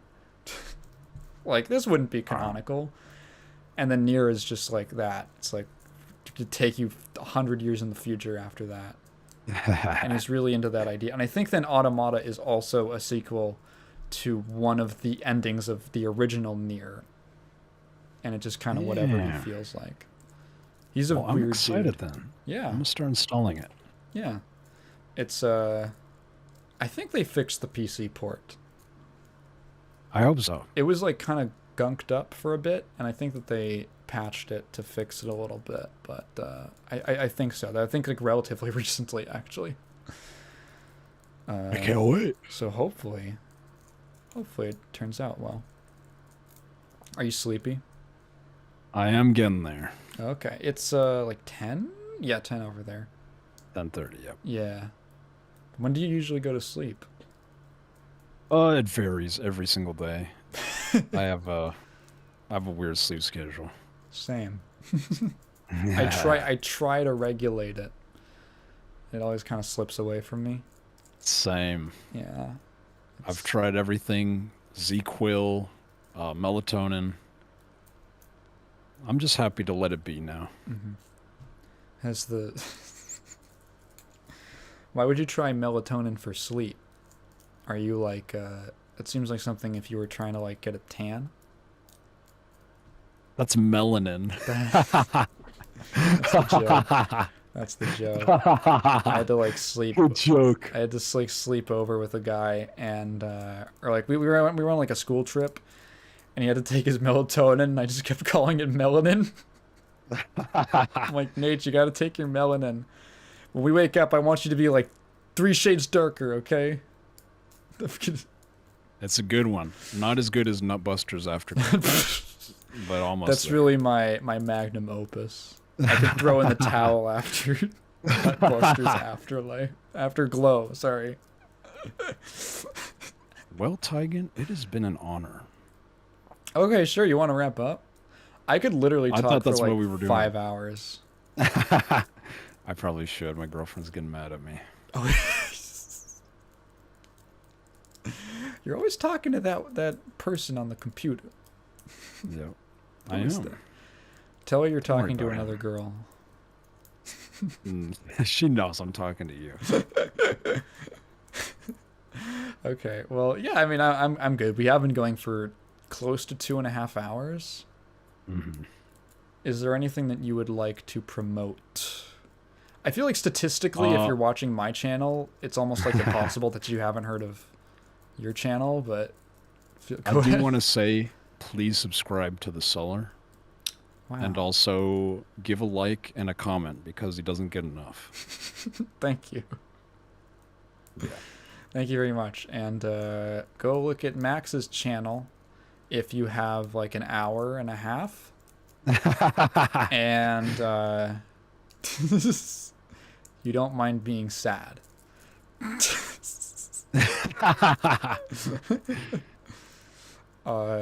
Yeah. Fuck, I wish I had an outro. We talked about this. Bye. Bye.